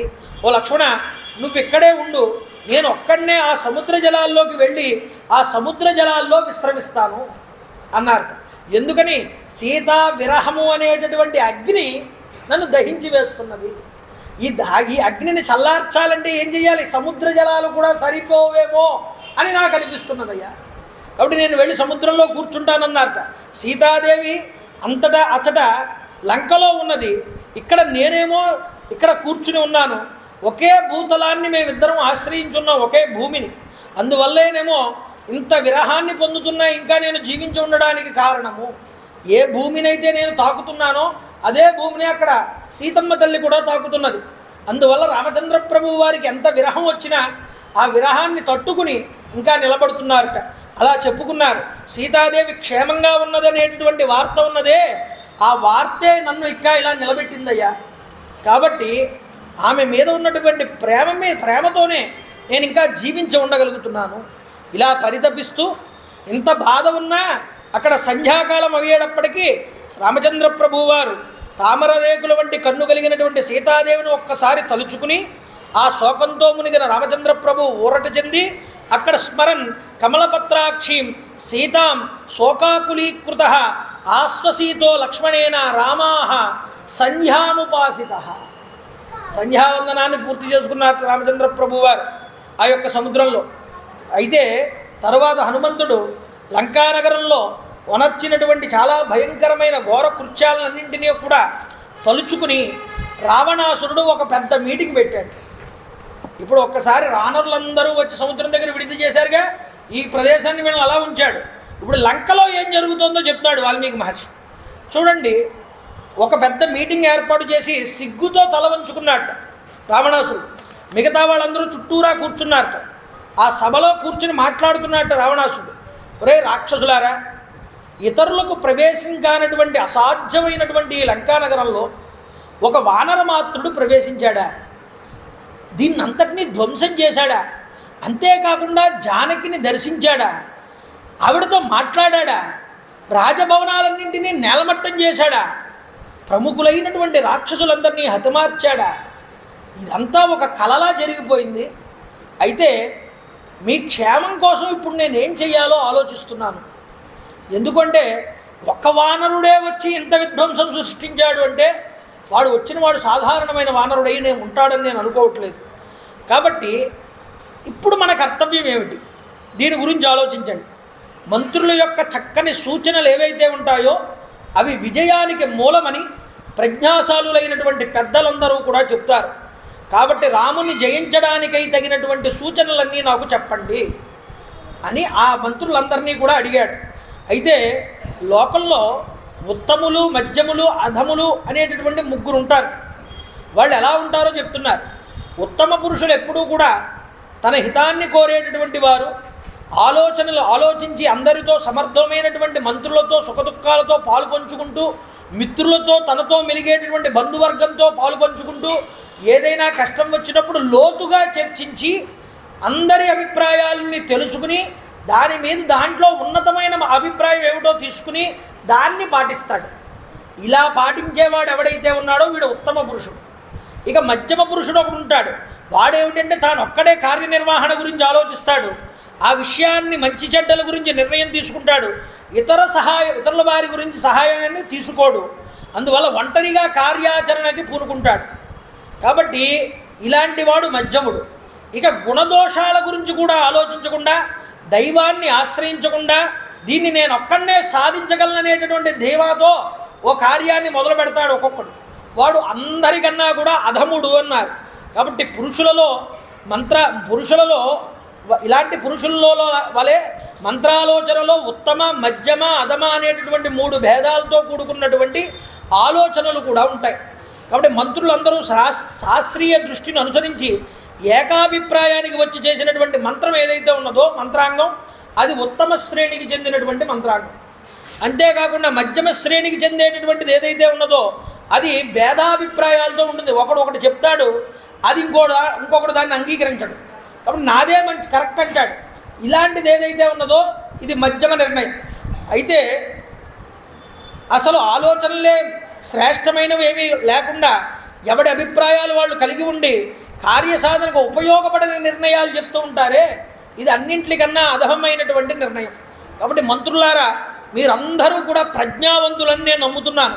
ఒక నిర్ణయాన్ని మీరు చేయండి, ఏకాభిప్రాయంతో మీరు చెప్పండి. ఇట్టి స్థితిలో వానరుల్ని ఎదుర్కోవడానికి, మన లంకానగరంలో ఉన్నటువంటి సైన్యాన్ని కాపాడుకోవడానికి తగిన సూచనలు ఇవ్వండి అని రావణాసురుడు అడిగాడు. అడిగితే అప్పుడు చూడండి, నిజానికి వాల్మీకి మహర్షి వారు అంటారు, రాక్షసులు చాలా బలవంతులే, ఒప్పుకుంటాం, కానీ వాళ్ళకంత బుద్ధి బలం లేదయ్యా అన్నారు. ఎందుకంటే బుద్ధి బలం ఉండుంటే వాళ్ళు ఎప్పుడో బాగుపడేవారు. బలాన్ని మాత్రమే నమ్ముకుంటారు. అందువల్ల బుద్ధి లేనటువంటి శత్రుపక్షం వారి బలాబలాలు తెలియనటువంటి ఈ రాక్షసులందరూ కూడా తమ ప్రభువుకి నమస్కారం చేసి మాట్లాడుతున్నారట. ఏమని మాట్లాడుతున్నారో చూడండి. మహారాజా, అపారమైనటువంటి మన సైన్యం రకరకాల ఆయుధాలన్నింటినీ కూడా ధరించి రక్షణ కాస్తూ ఉండగా నీకు విచారం ఎందుకయ్యా? నువ్వు భోగవతీపురం మీద దండెత్తావు పాతాళలోకంలో, ఆ యుద్ధంలో నాగులందరినీ కూడా జయించావు. అంతేకాదు కుబేరుడితో పోరాడావు, గొప్పైనటువంటి యుద్ధం చేసి కుబేరుడిని ఓడించి కుబేరుడి దగ్గర పుష్పక విమానాన్ని ఎత్తుకొచ్చినటువంటి వాడివి నువ్వు, అంత గొప్పవాడివి. అంతేకాదు కైలాస శిఖరం మీద ఉన్నటువంటి ఈ యక్షరాజును ఓడించావు. దానవుల్లో ప్రముఖుడైనటువంటి మయుడు అనేటటువంటి వాడు నీకు భయపడి నీతో స్నేహాన్ని చేసుకున్నాడు. ఆఖరికి తన కుమార్తె అయినటువంటి మండోదరిని తెచ్చి నీకు వివాహం చేశాడు. అంతేకాదు మధువు అనేటటువంటి దానవేంద్రుడు మిక్కిలి శౌర్యపరాక్రమాలు కలిగిన వాడు, నిన్ను ఎదిరింప శక్యం కానటువంటి వాడు. అతడు ఎవడు? నీ యొక్క చెల్లెలైనటువంటి కుంభీనస అనేటటువంటి ఆవిడికి భర్త. అలాంటి మధువు మీద కూడా నువ్వు యుద్ధానికి వెళ్ళి వాడిని అదుపు చేసావు. అలాంటి గొప్పవాడివి. వాసుకి, తక్షకుడు, శంకుడు, జటి మొదలైనటువంటి నాగులందరినీ కూడా లొంగ తీసుకున్నావు. అలాంటి వాడివి నువ్వు. అంతేనా? కాలకేయాది దానవులందరినీ కూడా నువ్వు ఓడించావు. అంతేకాదు నీ బలపరాక్రమాలతో వాళ్ళని వశం చేసుకున్నావు. వాళ్ళ మాయలన్నింటినీ హస్తగతం చేసుకున్నావు. వరుణదేవుడి యొక్క కుమారులైనటువంటి వారందరినీ కూడా జయించావు. యముని సైన్యాన్నంతటినీ అల్లకల్లోలం చేశావు. మృత్యుదేవతకి నువ్వు మృత్యువై నిలబడ్డావు. అలాంటి వానరుడు, అలాంటి రాక్షసుడివి నువ్వు సామాన్యమైన వాడివి కాదు. ఈ భూమండలం మీద ఇంద్రుడి వలె పరాక్రమవంతమైనటువంటి వీరుడు ఎవడూ లేడు. అయితే అలాంటి ఇంద్రుణ్ణి కూడా నువ్వు ఓడించావు రణమునందు. ఇది గుర్తుపెట్టుకోవయ్యా. ఇంకా నీకు భయం ఎందుకు? ఏదో వానరులు ఎవడో ఒక వానరుడు వచ్చి ఇలా చేశాడని నువ్వు కలత చెందక్కర్లేదు. అంతేకాదు ప్రభో, ఇతడు పరమేశ్వరుడికి ప్రీతికరమైనటువంటి ఒక మహాయజ్ఞాన్ని చేయగలిగేటటువంటి పురుషుడు ఇక్కడ ఉన్నాడు. ఎవరు? ఇంద్రజిత్, నీ కుమారుడు. అతడు ఒక్కడు చాలు, నువ్వు కూడా అక్కర్లేదన్నారు. అతడే వానర సైన్యాన్నంతటినీ కూడా మట్టు పెట్టగలడు. అంతటి శక్తి సామర్థ్యాలు కలిగినటువంటి వాడు. అంతేకాదు ఒకసారి దేవేంద్రుణ్ణి బంధించి తీసుకువచ్చి లంకలో కట్టేశాడు. కట్టేస్తే బ్రహ్మగారంతటి వాడు వచ్చి, వాడు దేవేంద్రుడురా, ముల్లోకాల్ని వాడు పరిపాలించాలి, వాడిని విడిచిపెట్టండి అని ప్రాధేయపడితే నీ కుమారుడు ఈ దేవేంద్రుడిని విడిచిపెట్టాడు. ఆ రోజు ఇంద్రుణ్ణి జయించాడు కాబట్టి నీ కుమారుడు మేఘనాథుడల్లా ఇంద్రుణ్ణి జయించి ఇంద్రజిత్ అనేటటువంటి పేరుని నిలబెట్టుకున్నాడయ్యా. అంతటి మహానుభావుడైన ఇంద్రజిత్తుండగా నీకు భయం ఎందుకు అని ప్రభువు యొక్క మన్ననల్ని పొందడానికి, ప్రభువుకి ఏదో మేము మంచి చేస్తున్నాం, ప్రభువుకి మంచి మాటలతో దగ్గరవుతున్నాం అని అనుకుంటున్నారు. కానీ ప్రభువుని ప్రమాదంలో పడవేస్తున్నామనేటటువంటి ఇంగిత జ్ఞానము రాక్షసులకు లేదు అని వాల్మీకి మహర్షి చెప్తున్నారు. చూడండి, సామాన్యులైనటువంటి నరవానరుల వల్ల మనకి ఏదో ఒక ముప్పు వచ్చింది, దీన్ని నువ్వు మనసులో పెట్టుకోవద్దు. ఎందుకు మనసులో పెట్టుకోవద్దు అంటుంటే, ప్రహస్తుడు అనేటటువంటి వాడు లేచాట, రావణాసురుడికి మంత్రి వీడు. వాడు లేచన్నట్టండి, సర్వే ప్రమత్త విశ్వస్త వంచితాస్మా హనుమత నహిమే జీవతో గచ్చేత్ జీవన్సా వనగోచర. మనకి ఏమాత్రము శత్రుభయం లేదు, మనల్ని ఎవడు ఏమీ చెయ్యలేడు అని మనందరము కూడా ఏదో ప్రశాంతంగా ఉన్నాం. ఎవడు మన జోలికి ఎవడు రాగలిగినంత మనగాడు ఎవడున్నాడు మన దగ్గరికి అనే ధీమాతో ఉన్నాం. కాబట్టి యుద్ధకాంక్షతో యుద్ధానికి వెళ్ళాలనేటువంటి అభిప్రాయం ఎవరిలోనూ లేదు. అలాంటి సమయంలో ఎవడో ఒక వానరుడు వచ్చి అటు ఇటు వనాన్ని ధ్వంసం చేస్తే మనం యుద్ధం మీద ఆలోచనలో లేం కాబట్టి వాడు మనల్ని జయించగలిగాడు. కానీ నిజానికి మనమే యుద్ధం చెయ్యాలనేటటువంటి పూనికతో ఉంటే మనల్ని ఓడించగలిగే మొనగాడు ఎవడున్నాడయ్యా? ఓ రావణ.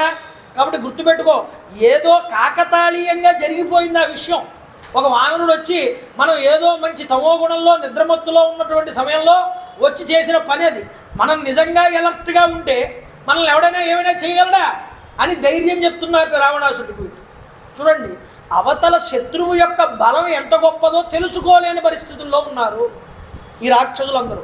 అందున తమ ప్రభువుకి ఏం చేస్తున్నారు?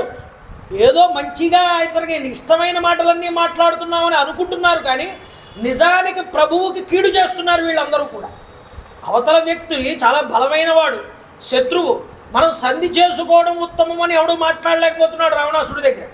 చూడండి, ఇలా చెప్తే వాడు ఎక్కడ కోప్పడతాడో అనే భయంతో కూడా చాలామంది ఉండి వాళ్ళ ముందు మేకపోతు గాంభీర్యాన్ని ప్రకటిస్తున్నారు తప్ప వీళ్ళల్లో కూడా భయం దాక్కుని ఉన్నది హనుమ వచ్చి వెళ్ళిన తర్వాత. ఇది గుర్తుపెట్టుకోవాలి. ఈ విషయాన్నే విభీషణుడు చెప్తాడు రావణాసుడికి. ఈ విషయం చెప్పిన తర్వాత, అయ్యా, దుర్ముఖుడు అనే రాక్షసుడు లేచాడు. వాడన్నట్ట, ఈ వానరులందరినీ నేను ఒక్కడిని చాలు రాజా, హతమార్చడానికి నువ్వు కూడా అక్కర్లేదన్నాడు. ఒక్కొక్కడి మాటలు చూడండి ఉంటాయి ఎలాగుంటాయో. ఈ భయంకరమైన సముద్రంలో వాళ్ళు వెళ్ళి దాక్కున్నా, ఆకాశానికి ఎగిరినా, పాతాళంలో తలదాచుకున్నా ఎవరినీ కూడా నేను విడిచిపెట్టనన్నట్టు. ఈలోపు వజ్రదంష్ట్రుడు అనేటటువంటి రాక్షసుడు లేచాడు. పళ్ళు పటపట కరుకుతున్నట్టు వాడు కరుచుకుంటూ లేచాడు. ప్రభో, లక్ష్మణుడితో సుగ్రీవుడితో కూడి రామచంద్ర ప్రభువు వారిని, ఆ రాముణ్ణి ముఖ్యంగా వీళ్ళ ముగ్గురిని పట్టుకుని వాళ్ళని సంహారం చేయడం ఏదైతే ఉన్నదో ఇది ముఖ్య కర్తవ్యం అని చెప్పాడు. ఇక వానరమాత్రుడు అల్పుడు అయినటువంటి హనుమంతుడితో మనకి పని ఏమిటి అన్నట్టు. వాడు చూడండి, వాడు ఎంత గొప్పగా మాట్లాడుతున్నాడు. కాబట్టి నేను ఒక్కడనే వానరసేనంతటినీ కూడా అల్లగల్లోలం చేస్తాను, నా పరిగతో రామలక్ష్మణుల్ని సుగ్రీవుల్ని చంపేస్తాను, చంపేసి వచ్చేస్తాను, ఒక్కసారి అనుజ్ఞయి నాకు అని వాడంటున్నట్ట. చూడండి అక్కడ వాడే అంటున్నాడు ఇంకొక మాట, మేమందరం కామరూపాన్ని పొందినటువంటి వాళ్ళం కాబట్టి మేమందరం ఓ పని చేస్తాం, మేమందరం మానవ రూపాలు ధరిస్తాం, మానవ రూపాలు ధరించి రామచంద్ర ప్రభు దగ్గరికి వెళ్తాం. వెళ్ళి రామ మమ్మల్ని సుగ్రీవుడు పంపించాడు, మమ్మల్ని భరతుడు పంపించాడు అయోధ్య నుంచి, నువ్వు యుద్ధానికి వెళ్తున్నావంట కదా, నీ యుద్ధంలో మేము కూడా సహాయం చేస్తామని అంటాం. అనగానే అవునా నా తమ్ముడు భరతుడు పంపించాడా మిమ్మల్ని, రండి రండి మాకు సహాయం చేయండి అంటాడు రాముడు. అలా అనగానే మేమందరం కూడా వానర సైన్యంతో పాటు మేము కూడా కలిసిపోతాం. కలిసిపోయి వాళ్ళందరూ కూడా లంకని దాటే విధానంలో మేమందరం జాగ్రత్తగా వాళ్ళందరినీ అక్కడే పొట్టు పెట్టేస్తాం. ఈ ఐడియా ఎలా ఉంది మహారాజా అన్నారు వీడు వజ్రదంశుడు. అయితే చూడండి ఇలా చెప్పాడు. అక్కడే కుంభకర్ణుడి కుమారుడు నికుంభుడు ఉన్నట్టండి. వాడు లేచాడు, క్రోధంతో ఊగిపోతున్నట్ట. ఊగిపోతూ వాడు రామలక్ష్మణుల్ని, సుగ్రీవుణ్ణి, హనుమంతుణ్ణి, వానర సైన్యాన్ని నేనొక్కడనే సంహారం చేసేస్తానని వాడు ప్రగల్భాలు పలుకుతున్నాడు.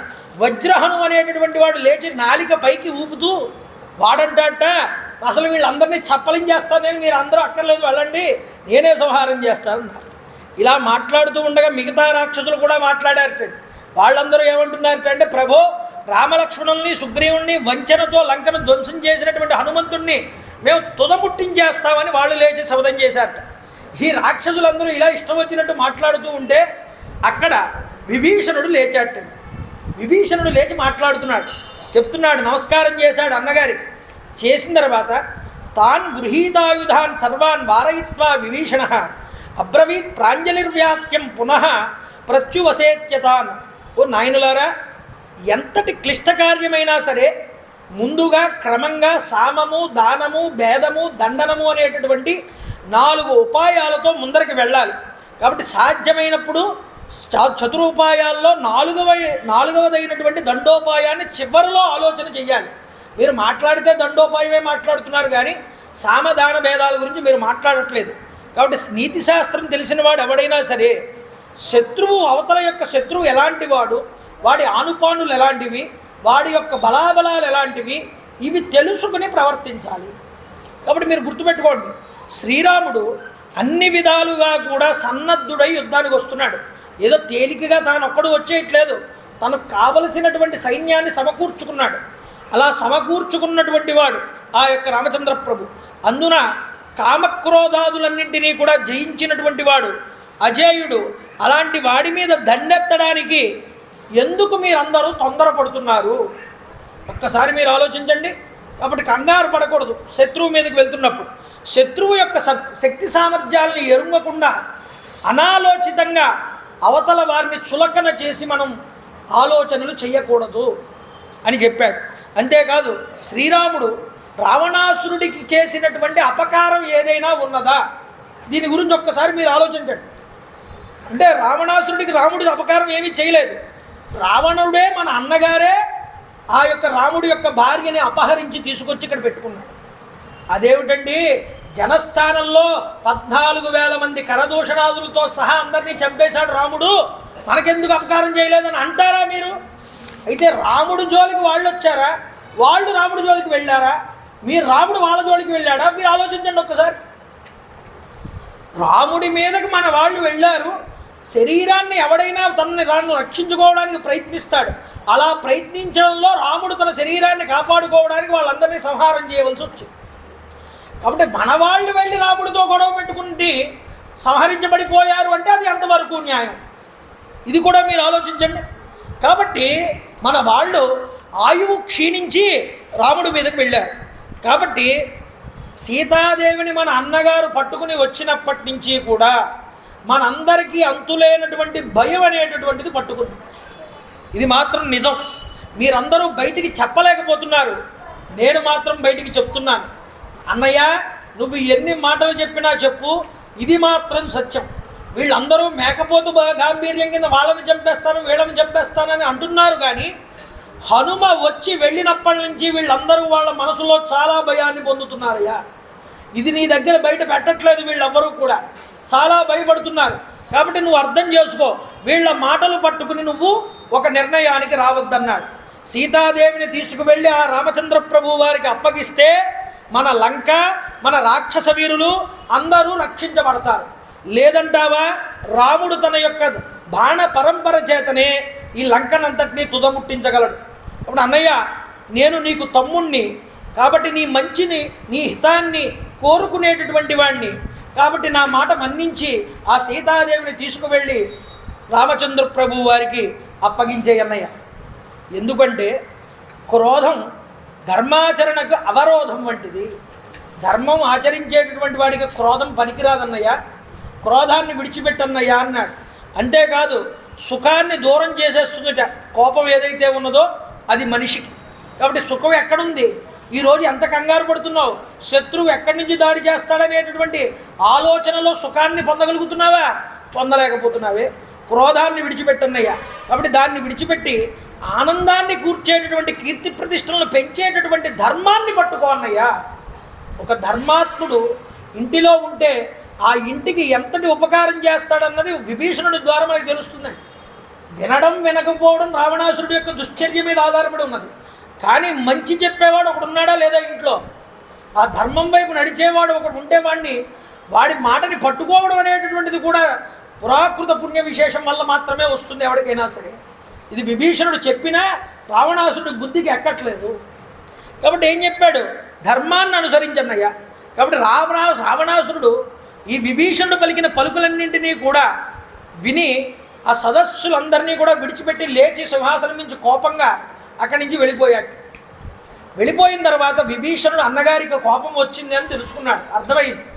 కటువుగా ఉన్న మంచి వాక్యం ఎప్పుడూ కూడా అది మంచి చేస్తుంది, దాన్ని ఆచరిస్తే. అన్నగారు అంతకుముందు అందరి ముందు ఇలా మాట్లాడారని నొచ్చుకుని ఉంటాడు. అందరి ముందు మాట్లాడకుండా ఏదో అన్నగారు ఏకాంతంలో ఉన్నప్పుడు వెళ్ళి మాట్లాడదామని ఉదయం నిద్ర లేవగానే ఆ కార్యక్రమాలన్నీ పూర్తి చేసుకుని అన్నగారి దగ్గరికి ఏకాంత మందిరం దగ్గరికి వెళ్ళాట విభీషణుడు. అన్నగారికి నమస్కారం చేశాడు. నమస్కారం చేసి ఏకాంతంలో రావణాసురుడితో విభీషణుడు మాట్లాడుతున్నాడు.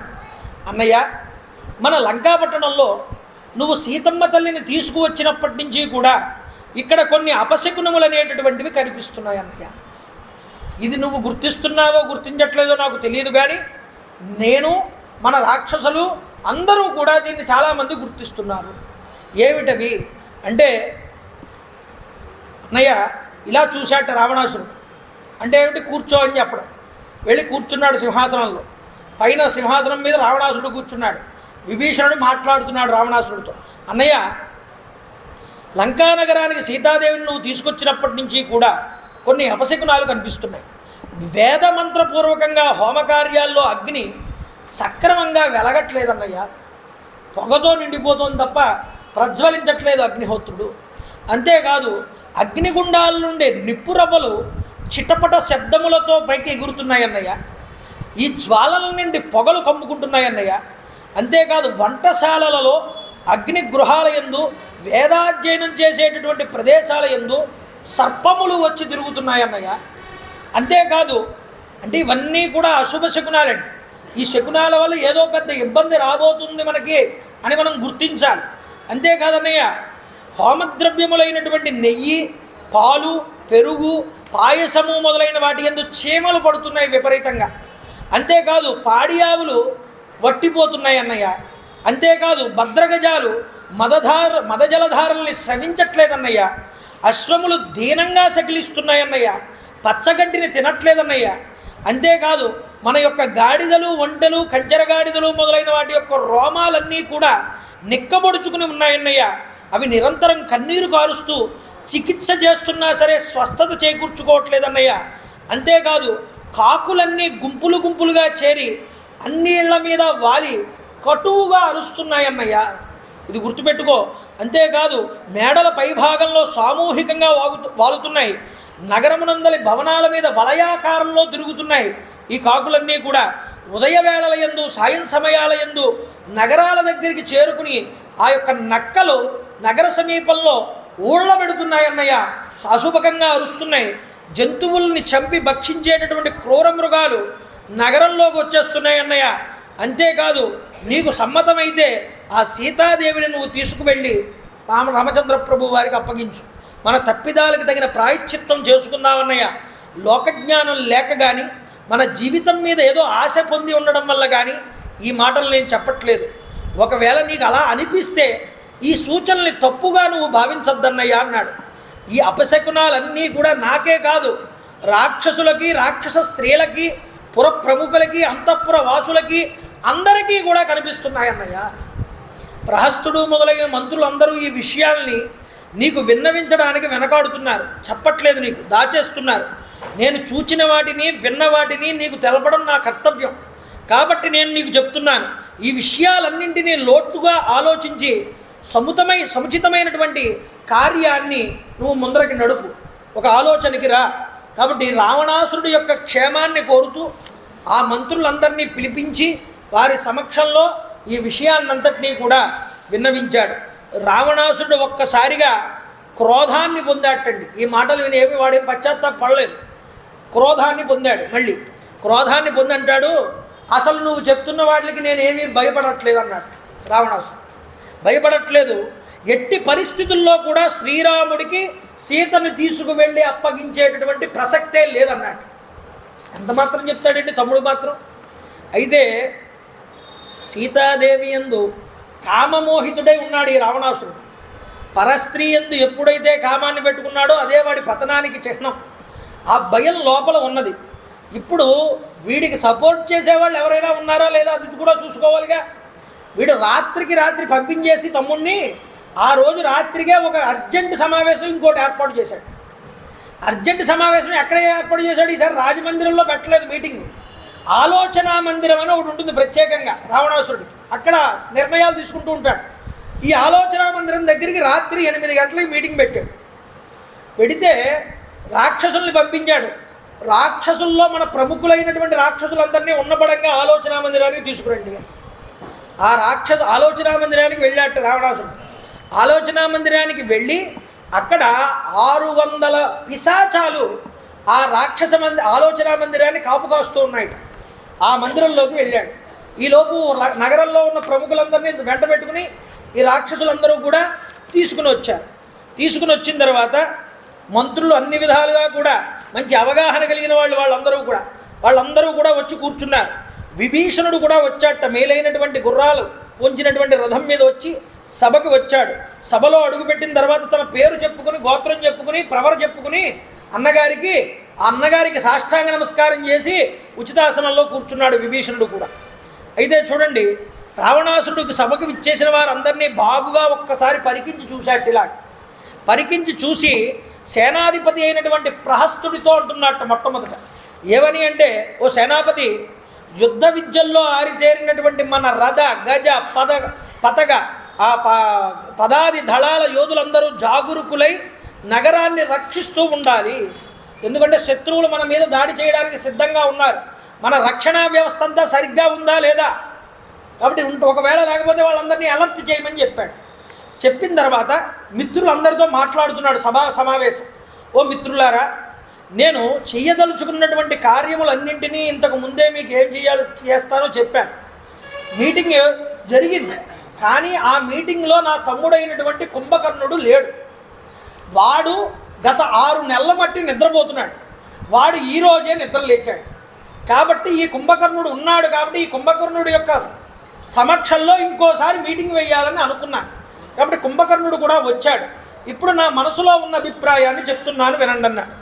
జనకుడి యొక్క కూతురైనటువంటి సీతాదేవిని నిరంతరము రాక్షసులు సంచరించేటటువంటి దండకారణ్య ప్రదేశం నుండి ఎత్తుకుని నేను తీసుకొచ్చాను. నా దృష్టిలో సీతాదేవితో సరితూగగలిగినటువంటి అతిలోక సుందరి లోకంలో లేనే లేదు అని అన్నట్టు వాడు అని. కానీ ఆ సీత నా పొందు చేరడానికి అంగీకరించట్లేదు. కాబట్టి ఆమె సౌందర్యాతిశయానికి నేను ముగ్ధ మనోహరాన్ని చూసి ఉండలేకపోతున్నాను. ఆవిడ్ని తీసుకొచ్చినప్పటి నుంచి నాలో మన్మథ వికారం అనేటటువంటిది పెరిగిపోతున్నది. కాబట్టి నేను ఆవిడ్ని అలా ఉన్నా సరే ఆవిడ నా వైపు చూసి ఇష్టపడట్లేదు. 1 సంవత్సర కాలం గడువు అడిగింది నన్ను అని. చూడండి వాడు ఎంత అబద్ధాలు మాట్లాడతాడు. వీడు సంవత్సర కాలం గడువు ఇచ్చాడా, ఆవిడ కోరుకుందా? ఆవిడ నన్ను కోరుకుంది 1 సంవత్సర కాలం అని అంటున్నాడు. ఈలోపు నా భర్త కనుక వస్తే మా భర్తతో నువ్వు పోరాడు, లేకపోతే నేను నీ దాన్ని అవుతానని చెప్పింది. పోనీ అడిగింది కదా సంవత్సర కాలమని ఇచ్చాను, ఇంకా 2 మాసాలు మాత్రమే గడువుంది, కానీ నాలో మన్మధుడి యొక్క ఆవేశం ఆగట్లేదు, కానీ ఏం చెయ్యాలో చెప్పండి, దీనికి ఏదైనా పరిష్కారాలు ఉన్నాయా అని అడిగాడు. అయితే ఈ మహాసాగరాన్ని వానరులు కానీ రామలక్ష్మణులు కానీ ఏ విధంగా కూడా దాటి ఇక్కడికి రాలేరు. కాబట్టి ఏమిటి అంటే ఒక్క వానరుడు మాత్రుడే మనతో భీకరమైనటువంటి యుద్ధాన్ని చేశాడు. కార్యసాధనా మార్గాలు అనేటటువంటివి ఎలా ఉంటాయో ఎవరికీ తెలియవు. కాబట్టి వాళ్ళు ఇలా రాలేరని మనం అనుకుంటున్నాం, కానీ ఒకడు వచ్చి కొట్టాడా లేదా మనల్ని. కాబట్టి ఏ టైంలో ఎలా ఉంటుందో తెలియదు. ఈ రాముడు ఇక్కడికి వచ్చేలోపే సీత నా వశం కావాలి, దీనికి మీరు ఏమైనా ఉపాయాలు ఉంటే చెప్పండి అన్న.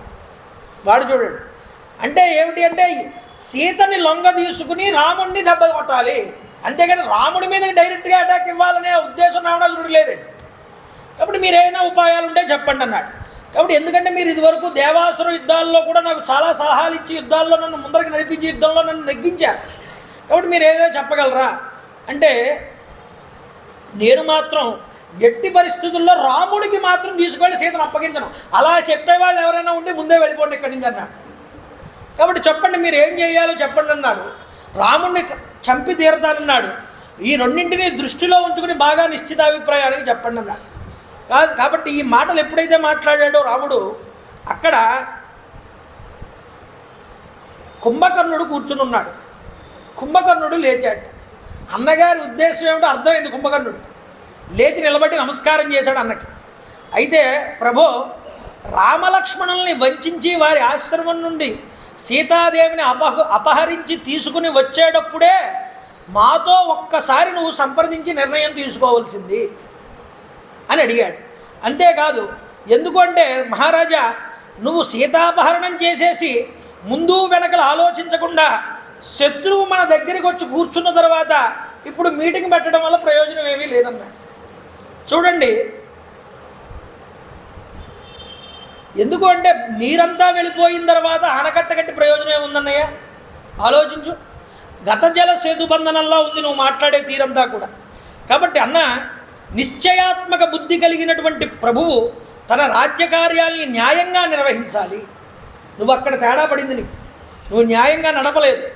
రాజుకు ముందు తప్పు చేసేసి తర్వాత పశ్చాత్తాపపడవలసి వస్తే ఇంక తర్వాత ఈ మీటింగులతో పనే ఉంటుందన్నయ్య, ఒక్కసారి ఆలోచించు. కాబట్టి ధర్మవిరుద్ధమైనటువంటి కర్మలకి అనుచితమైనటువంటి పద్ధతుల్లో ఆచరించేటప్పుడు అవి అపవిత్రములైనటువంటి పాత్రల్లో ఉంచబడినటువంటి హవిస్సులు లాగా నిష్ఫలమైపోతాయి.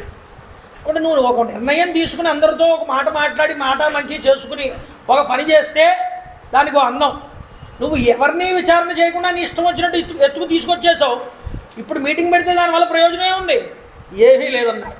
కాబట్టి ఇదంతా ఏమవుతుందయ్యా అంటే ఆఖరికి అనర్థాలు తెచ్చి పెడతాయి. అలాంటి పనులు నువ్వు చేసావు. యుక్తాయుక్తముల్ని ఎరగని వాడు ముందుగా చేయవలసిన కార్యాలని తర్వాత చేయవలసిన కార్యాలను ముందుగా చేసి చాలా ఇబ్బందుల్లో పడతాడు. నేనే బలవంతుణ్ణి అని విర్రవీగుతూ తొందరపాటుతో ప్రవర్తించేటటువంటి చపల చిత్తుడి యొక్క లోపాలు శత్రుపక్షం వారు గమనించి కరెక్ట్గా సమయం వచ్చేటప్పటికి దెబ్బతీస్తారన్నయ్య. ఆ పరిస్థితికి నువ్వు చేరుకున్నావు ఈరోజు. అప్పుడు అనాలోచితంగా నువ్వు చేసిన ఈ సీతాపహరణ కార్యం విషమిశ్రితమైన మాంసంలాగా ప్రాణాన్ని మింగేస్తుంది. అంటే విషాన్ని తెలియకుండా అందులో విషం కలిపిన మాంసాన్ని తినేస్తే వాడు ఏమవుతాడు? ఇబ్బంది పడతాడు. అలా అది ప్రాణాపాయాన్ని స్థితిని తీసుకొస్తుంది. ఇంతవరకు నన్ను అడిగితే ఇంకాను ఇంత చాలా సమయం ఇచ్చాడు రాముడు నీకు. ఎందుకంటే ఈ పాటికి అసలు రాముడు నిన్ను చంపేయాలి. రాముడు ఇంకా నిన్ను ఎందుకు చంపకుండా ఉన్నాడా అని నేను ఆశ్చర్యపోతున్నాను అన్నట్టు. ఈ మాట అనేటప్పటికి రావణాసుడికి విపరీతంగా బీపీ పెరిగిపోయింది. వాడికి కోపం వచ్చేసింది. కోపం వచ్చేసేటప్పటికి చూడండి, దుఃఖించకు. కోపంగా చూస్తున్న అన్నగారికి చూసి అంటున్నాడు, బాధపడకలే, నేను లేచాను కదా, నేను సవరిస్తాను అంతా అంటున్నాడు. అన్న రాజుగారికి ఎక్కడో కోపం వచ్చేసింది. ఏం మాట్లాడకూడదో ఏం మాట్లాడాలో తెలియదు కుంభకర్ణుడికి అనుకుని వెంటనే అక్కడ ఉన్నటువంటి ప్రహస్తుడు ఒక్కసారి లేచాటండి. ప్రహస్తుడు మహాపార్షుడు లేచాడు. మహాపార్షుడు లేచి అప్పుడు రావణాసుడితో అంటున్నట్టండి, అయ్యా నువ్వు ముల్లోకాల్ని గెలిచిన వాడివి, కుంభకర్ణుడు ఏదో మాట్లాడతాడా, మాట్లాడు ఏం పట్టించుకోకు, నువ్వు ముల్లోకాలకి ప్రభువువి, నిన్ను శాసించేవాడు ఎవడున్నాడు, నువ్వే నలుగురిని శాసించేవాడివి. కాబట్టి నువ్వు ఏమీ ఆలోచన చేయకుండా సీతాదేవిని బలాత్కారంగా అనుభవించు, ఎవడడ్డు ఉంటాడో నేను చూస్తానన్నాడు. ఈ మాట వాడికి చాలా ఆనందం, ఏదో చెవుల్లో అమృతం పోసినట్టు అనిపించింది రావణాసుడికి. అబ్బా ఏం చెప్పావురా మహాపార్శ్వ, నువ్వు చెప్పే ఆలోచన నాకు ఎప్పుడో ఉన్నది, కానీ నాకు శాపం తగలడిందిరా అన్నట్టు. ఏమిటా శాపం? ఒకసారి పుంజికిస్థల అనేటటువంటి అప్సరస ఆకాశంలో వెళ్ళిపోతూ ఉంటే నేను చూసినప్పుడు నన్ను చూసి భయపడి మేఘాల చాటుగా వెళ్ళిపోతుంది ఆవిడ. వెళ్ళిపోతుంటే నేను బలవంతంగా పట్టుకుని ఆవిడని అనుభవిస్తే ఆవిడ గోలున విలపిస్తూ బ్రహ్మగారి దగ్గరికి వెళ్ళింది. బ్రహ్మగారి దగ్గరికి వెళ్ళి విషయం చెప్తే బ్రహ్మగారు ప్రత్యక్షమై నా దగ్గర విషయం చెప్పాడు. ఎవరన్నా నాయన, నువ్వు స్త్రీల యందు అలాగా అనుచితంగా ప్రవర్తించడం చాలా మంచిది కాదు, అది ఈసారి నుంచి ఏ స్త్రీనైనా కనుక బలాత్కారం చేసి అనుభవించావా నీ తల 100 వక్క అయిపోతుంది అన్నట్టు బ్రహ్మగారు. ఆ శాపం నాకున్నదిరా, అందుకని నేను జంకుతున్నాను. కాబట్టి బ్రహ్మదేవుడు పెట్టినటువంటి ఆ శాపానికి నేను భీతులుతున్నా. విదేహ రాజకుమారి అయినటువంటి సీతను బలవంతంగా అనుభవించడానికి నేను పూనుకోవట్లేదు అని చెప్పాడు. ఈ విధంగా చెప్పగానే కుంభకర్ణుడు, మహాపార్షుడు మొదలైనటువంటి ఆ వాళ్ళందరూ కూడా ఈ మాటలన్నీ ఇలా మాట్లాడడాన్ని చూసిన విభీషణుడు ఒక్కసారి లేచి నిలబడ్డాడు. చూడండి రాజా, నువ్వు కానీ కుంభకర్ణుడు, ఇంద్రజిత్తు, మహాపార్శ్వుడు, మహోదరుడు, కుంభనికుంభులు, మహాకాయుడు మొదలైన వారెవ్వరూ కూడా రణమునందు రాముణ్ణి జయించలేరన్నయ్యా. ఈ విషయాన్ని గుర్తుపెట్టుకోండి, ఆయన ముందు నిలబడలేరు ఎవరు కూడా అని విభీషణుడు చెప్పాడు. అంతేకాదు, నీవు సూర్యుడి అండజేరినటువంటి వాయువుని శరణొచ్చిన, ఇంద్రుడి నీడలోకి వెళ్ళి తలదాచుకున్న, మృత్యుదేవతని నువ్వు వెళ్ళి ఆశ్రయించిన, ఆకాశమండలంలోకి వెళ్ళి దాక్కున్నా, పాతాళంలోకి వెళ్ళి దాక్కున్నా, రామచంద్ర ప్రభు వారి యొక్క బాణహాతి నుండి నువ్వు తప్పించుకోలేవయ్యా. ఈ విషయాన్ని ముందు గుర్తుపెట్టుకో రావణ అన్నాడు. కాబట్టి ఆయన చేతిలో నీకు చావు తప్పదు. విభీషణుడి యొక్క హితవచనాలు విన్న పిమ్మట ప్రహస్తుడు లేచాడు. వాడు లేచన్నాడు, మాకు దేవతల వల్ల కానీ దానవుల వల్ల కానీ ఏ విధమైనటువంటి భయమే అనేటటువంటి మాటే లేదు. అంతేకాదు, యక్ష గంధర్వ కిన్నెర కింపురుష మహాసర్ప గరుత్మంత పక్షీంద్రుల వల్ల కూడా మాకు భయం లేదు. ఒక రాజకుమారుడు మానవ మాతృడైనటువంటి రాముడి వల్ల రణరంగంలో మాకు భయం ఎందుకుంటుందయ్యా అన్నట్టు లేచి నిలబడి. అంటే విభీషణుడు అన్నట్టండి ప్రహస్తుడి మాటలు విని, ఒరే ప్రహస్త, అధర్మవర్తనుడికి స్వర్గం ఏ విధంగా దుర్లభమో, అంటే వాడికి స్వర్గం రాడు, అధర్మంలో ఉన్నవాడికి స్వర్గం ఎలా వస్తుంది? రాదు. అలాగా నువ్వు రాజైనటువంటి రావణుడు, మహోదరుడు, కుంభకర్ణుడు ఈ రాముడి విషయం పట్ల పలికినట్లుగా ఏ విధంగా కూడా జరగదు. రాముడి విషయంలో మీరేదో తక్కువ అంచనా వేస్తున్నారు రాముడిని మీరందరూ కూడా. అయితే నౌక లేనటువంటి వాడు ఏ విధంగా సముద్రాన్ని ఈదలేడో, అలా నువ్వు కానీ రాక్షస ప్రముఖులైన వారు కానీ రావణుడు కానీ రామచంద్ర ప్రభువు వారిని వధించలేరు. ఇది అసాధ్యం. రాముడు ఇక్ష్వాకు వంశంలో అవతరించినటువంటి పురుషోత్తముడు, ధర్మనిరతుడు, రణకోవిదుడు, రాజకుమారుడు, విరాదుడు, కబంధుడు, వాలి మొదలైనటువంటి ప్రముఖులందరినీ సంహారం చేసినటువంటి వాడు. ఓ ప్రహస్త, రాముడి యొక్క బాణములు చాలా తీక్షణమైనటువంటివి. అవి సూటిగా వెళ్ళిపోతాయి. డేగ రెక్కలు కలిగి వేగంగా వెళ్ళిపోయి శత్రువుని దుర్భేద్యమైనటువంటి శత్రుస్థానాన్ని ఛేదించేటటువంటి రాముడి యొక్క బాణపు దెబ్బ నువ్వు రుచి చూడలేదు. అలా రుచి చూడకపోవడం వల్ల ఈరోజు విర్రవీగుతూ మాట్లాడుతున్నావు ప్రహస్త. ఒక్కసారి రాముడి దెబ్బని రుచి చూసినటువంటి మారీచుడు ఏమయ్యాడో గుర్తు తెచ్చుకో. అంతేకాదు, కరదూషణాది రాక్షసులు ఏమైపోయారో గుర్తు తెచ్చుకో. అంతేకాదు, గుర్తుపెట్టుకో, అది వచ్చి నీ రోజు నిన్ను చెనికేస్తున్నప్పుడు నిన్ను ఆపగలిగేటటువంటి మొనగాడెవడు ఈరోజు లంకాపట్టణంలో ఎవరూ లేరు. ఈ విషయాన్ని గుర్తుపెట్టుకుంటే బాగుంటుంది ప్రహస్త. మాట్లాడింది చాలు, కూర్చో అన్నట్టు విభీషణుడు. అంతేకాదు, చూడండి, రాక్షసరాజు అయినటువంటి రావణుడు వ్యసనాలకు లోనై ఉన్నాడు. పరస్త్రీ పరిగ్రహణం, లోకాల మీదకి యుద్ధానికి వెళ్ళడం అవసరం లేకపోయినా ఋషుల్ని బాధించడం, ఇదేదో వాడికి జలసా కింద ఉన్నది నిజానికి. ఇవన్నీ వ్యసనాలు నిజానికి. కాబట్టి ఇలాంటి వ్యసనాలకి లోనై ఉన్నాడు. సహజంగా మా అన్నగారు తీవ్రమైనటువంటి కోపం కలిగిన వాడు, కఠినాత్ముడు, ముందు వెనకలు ఆలోచించినటువంటి వాడు, కార్యానికి ఆలోచన చేసి ముందరికి వెళ్ళే అడుగు వేసేటటువంటి వాడు కాడు. కాబట్టి పైకి మిత్రులుగా కనిపిస్తున్నటువంటి మీరందరూ కూడా శత్రువులలాగా ప్రవర్తిస్తున్నారు మా అన్నగారి యొక్క విషయంలో. మిమ్మల్ని నమ్ముకుని రాక్షసుల యొక్క వినాశనాన్ని కోరుతున్నాడు మా అన్నయ్య అని చెప్పాట. మీరందరూ ఈ రావణ ప్రభువు వల్ల సమస్త ప్రయోజనాలు పొంది ఉన్నారుగా.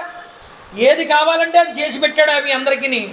ముల్లోకాల రాజ్యాన్ని కూడా అది సంపాదించిన అన్ని భోగాలు మీకోసమేగా ఉపయోగించాడు. కాబట్టి మీరందరూ ప్రయోజనాలు పొందారు మా యొక్క అన్నగారి వల్ల. పొంది ఈరోజు ఏం చేస్తున్నారు? ఆయన వినాశనానికి మీరు పాటుపడుతున్నారు. మీరు ఏదో పొగుడుతున్నాం అనుకుంటున్నారు, కానీ మీరు పొగడ్తలు ఆయన తీసుకోవడంలో తేడా ఉన్నది, మీరు పొగడంలో తేడా ఉన్నది. ఈయనకి మీరు హితైషులై మిత్రులై భయంకరమైనటువంటి శక్తివంతమైనటువంటి భూతాలని పట్టుబడినటువంటి పురుషుడు వలె ఈరోజు మా అన్నగారు మీ అందరి మాటల్ని విని పాడైపోతున్నాడన్నారు. కాబట్టి మీరందరూ ఒక్కటై అవసరమైతే జుట్టు పట్టుకుని రాజుని వెనక్కి లాక్కు రావాలి. తప్పుడు మార్గంలో వెళ్తున్నావు రాజా, ఇది మంచిది కాదు, వెనక్కిరా, మీ హితైషులం కాబట్టి నీకు మంచి చెప్తున్నాం అని మీరనాలి. మీరు అది అనకుండా వ్యసనపరుడైనటువంటి మా అన్నయ్యని ఇంకా రెచ్చగొడుతున్నారు. ఇది ఎంతవరకు న్యాయం? మీరు ఆలోచించండి అన్నాడు. కాబట్టి ఇది అనుచితమైనటువంటి మార్గం. కాబట్టి ఈ మార్గం నుండి మా అన్నగారిని మీరందరూ కాపాడండి అయ్యా. నా మాట చెప్తే వినట్లేదు మా అన్నయ్య, మీరైనా చెప్పాలిగా మంచి అన్నాడు. ఉత్తమమైనటువంటి మంత్రి తమ యొక్క శత్రువుల యొక్క తమ యొక్క బలపరాక్రమాల గురించి ముందుగా అంచనా వేయడం రావాలి. ఇరుపక్షాల యొక్క స్థాయిని, హాని వృద్ధుల్ని బుద్ధిబలంతో బాగా ఆలోచించాలి.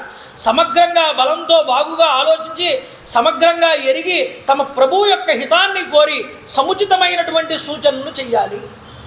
ఇలా చెయ్యకపోతే ప్రభువు మడిసిపోతాడు. ఇది గుర్తుపెట్టుకో. ఇప్పుడు ప్రభువు యొక్క మంచి మీరు కోరాలా వద్దా? ఇలా చెప్పడం మానేసి ప్రభువు మాటిని మాట్లాడక అన్నింటికి కూడా వత్తాసు వెలుగుతున్నారు మీరందరూ. అధపాతాళానికి పడిపోతాడు ప్రభువు. మంచి చెప్పేవాడు సరైన వాడు పక్కన పెట్టుకోకపోయినా, అలా వినకపోయినా, అలా మంచి చెప్పని వాడిని పక్కన పెట్టుకున్నా ఇబ్బంది పడేవాడు ఎవడు అంటే ప్రభువే. ఇప్పుడు ఈరోజు ఇలా మాట్లాడుతూ ఉంటే విభీషణుడు ఇంద్రజిత్తు లేచాటండి సభలో. అసలు వాడెందుకండి సభలో? అందరికన్నా చిన్నవాడు, బాబాయ్ అయినటువంటి పినతండ్రి అయినటువంటి ఆ యొక్క విభీషణుడితో మాట్లాడకూడని మాటలన్నీ మాట్లాడుతున్నాడు లేచి. చూడండి అన్న, ఓ పినతండ్రి, నువ్వు పిరికివాడిలాగా ఎందుకు ఉపయోగపడినటువంటి మాటలన్నీ పలుకుతున్నావు అన్నట్టు లేచి. అంతేకాదు పౌలస్య వంశంలో నీలాంటి పిరికి బందని నేను ఎక్కడా చూడలేదు అన్నట్టు. అంటే ఇవన్నీ పిరికివాడిగా భయపడిపోతున్నాడు మా బాబయ్య రాముడికి అని ఉద్దేశంతో మాట్లాడుతున్నాడు ఇక్కడ ఇంద్రజిత్. అంతేకాదు ఒకవేళ నీలాంటి వాడు జన్మించినను నువ్వు ఇలా మాట్లాడటం ఉచితం కాదు ఈ సభలో అన్నాడు. అంతేకాదు తండ్రి మహారాజా, మన వంశంలో బలపరాక్రమవంతులు, ధైర్య సాహసం కలిగిన వారు, స్వాభిమానం కలిగిన వారు అయినటువంటి వాళ్ళని చూశాను, కానీ ఇలాగా రోషం లేనటువంటి నీ తమ్ముడైనటువంటి విభీషణుడిని మాత్రం నేను చూడలేదు. ఇతడు ఒక్కడే ఇలా ఉన్నాడు మన యొక్క వంశంలో అన్నట్టుగా మాట్లాడుతున్నాడు. ఓ విభీషణ, మానవ మాతృలైనటువంటి ఆ రాజకుమారులను మన ముందు ఎంత ఒక్కసారి ఆలోచించు అన్నాడు. అంటే రాముడు మానవుడు, వాడు మనల్ని ఏం చేస్తాడు? ఇదే బుద్ధి రావణుడికి ఉంది, వాడి కొడుకుకి కూడా ఉన్నది. కాబట్టి మనలో ఒక సామాన్య రాక్షసుడు వెళ్ళి వాళ్ళిద్దరిని చంపేయగలడు. ఇక ప్రభువు విషయంలో ఇంక చెప్పవలసిందే ఉంది. నువ్వు ప్రభువుని ఎందుకు ఇలా భయపడుతున్నావు అంటున్నట్ట. నువ్వు భయపడటమే కాకుండా అనవసరంగా మమ్మల్ని కూడా భయపెట్టడానికి ప్రయత్నం చేస్తున్నావు. కాబట్టి నేను త్రిలోకాధిపతి అయినటువంటి దేవేంద్రుడిని కూడా రాజ్యభ్రష్టుని చేసినటువంటి వాడిని నేను ఇంద్రజిత్తని అందుకుని పిలిపించుకుంటున్నాను. దేవేంద్రుడి కన్నా గొప్పవాడా రాముడు? ఆలోచించనే పెడతండ్రి అన్నట్టు.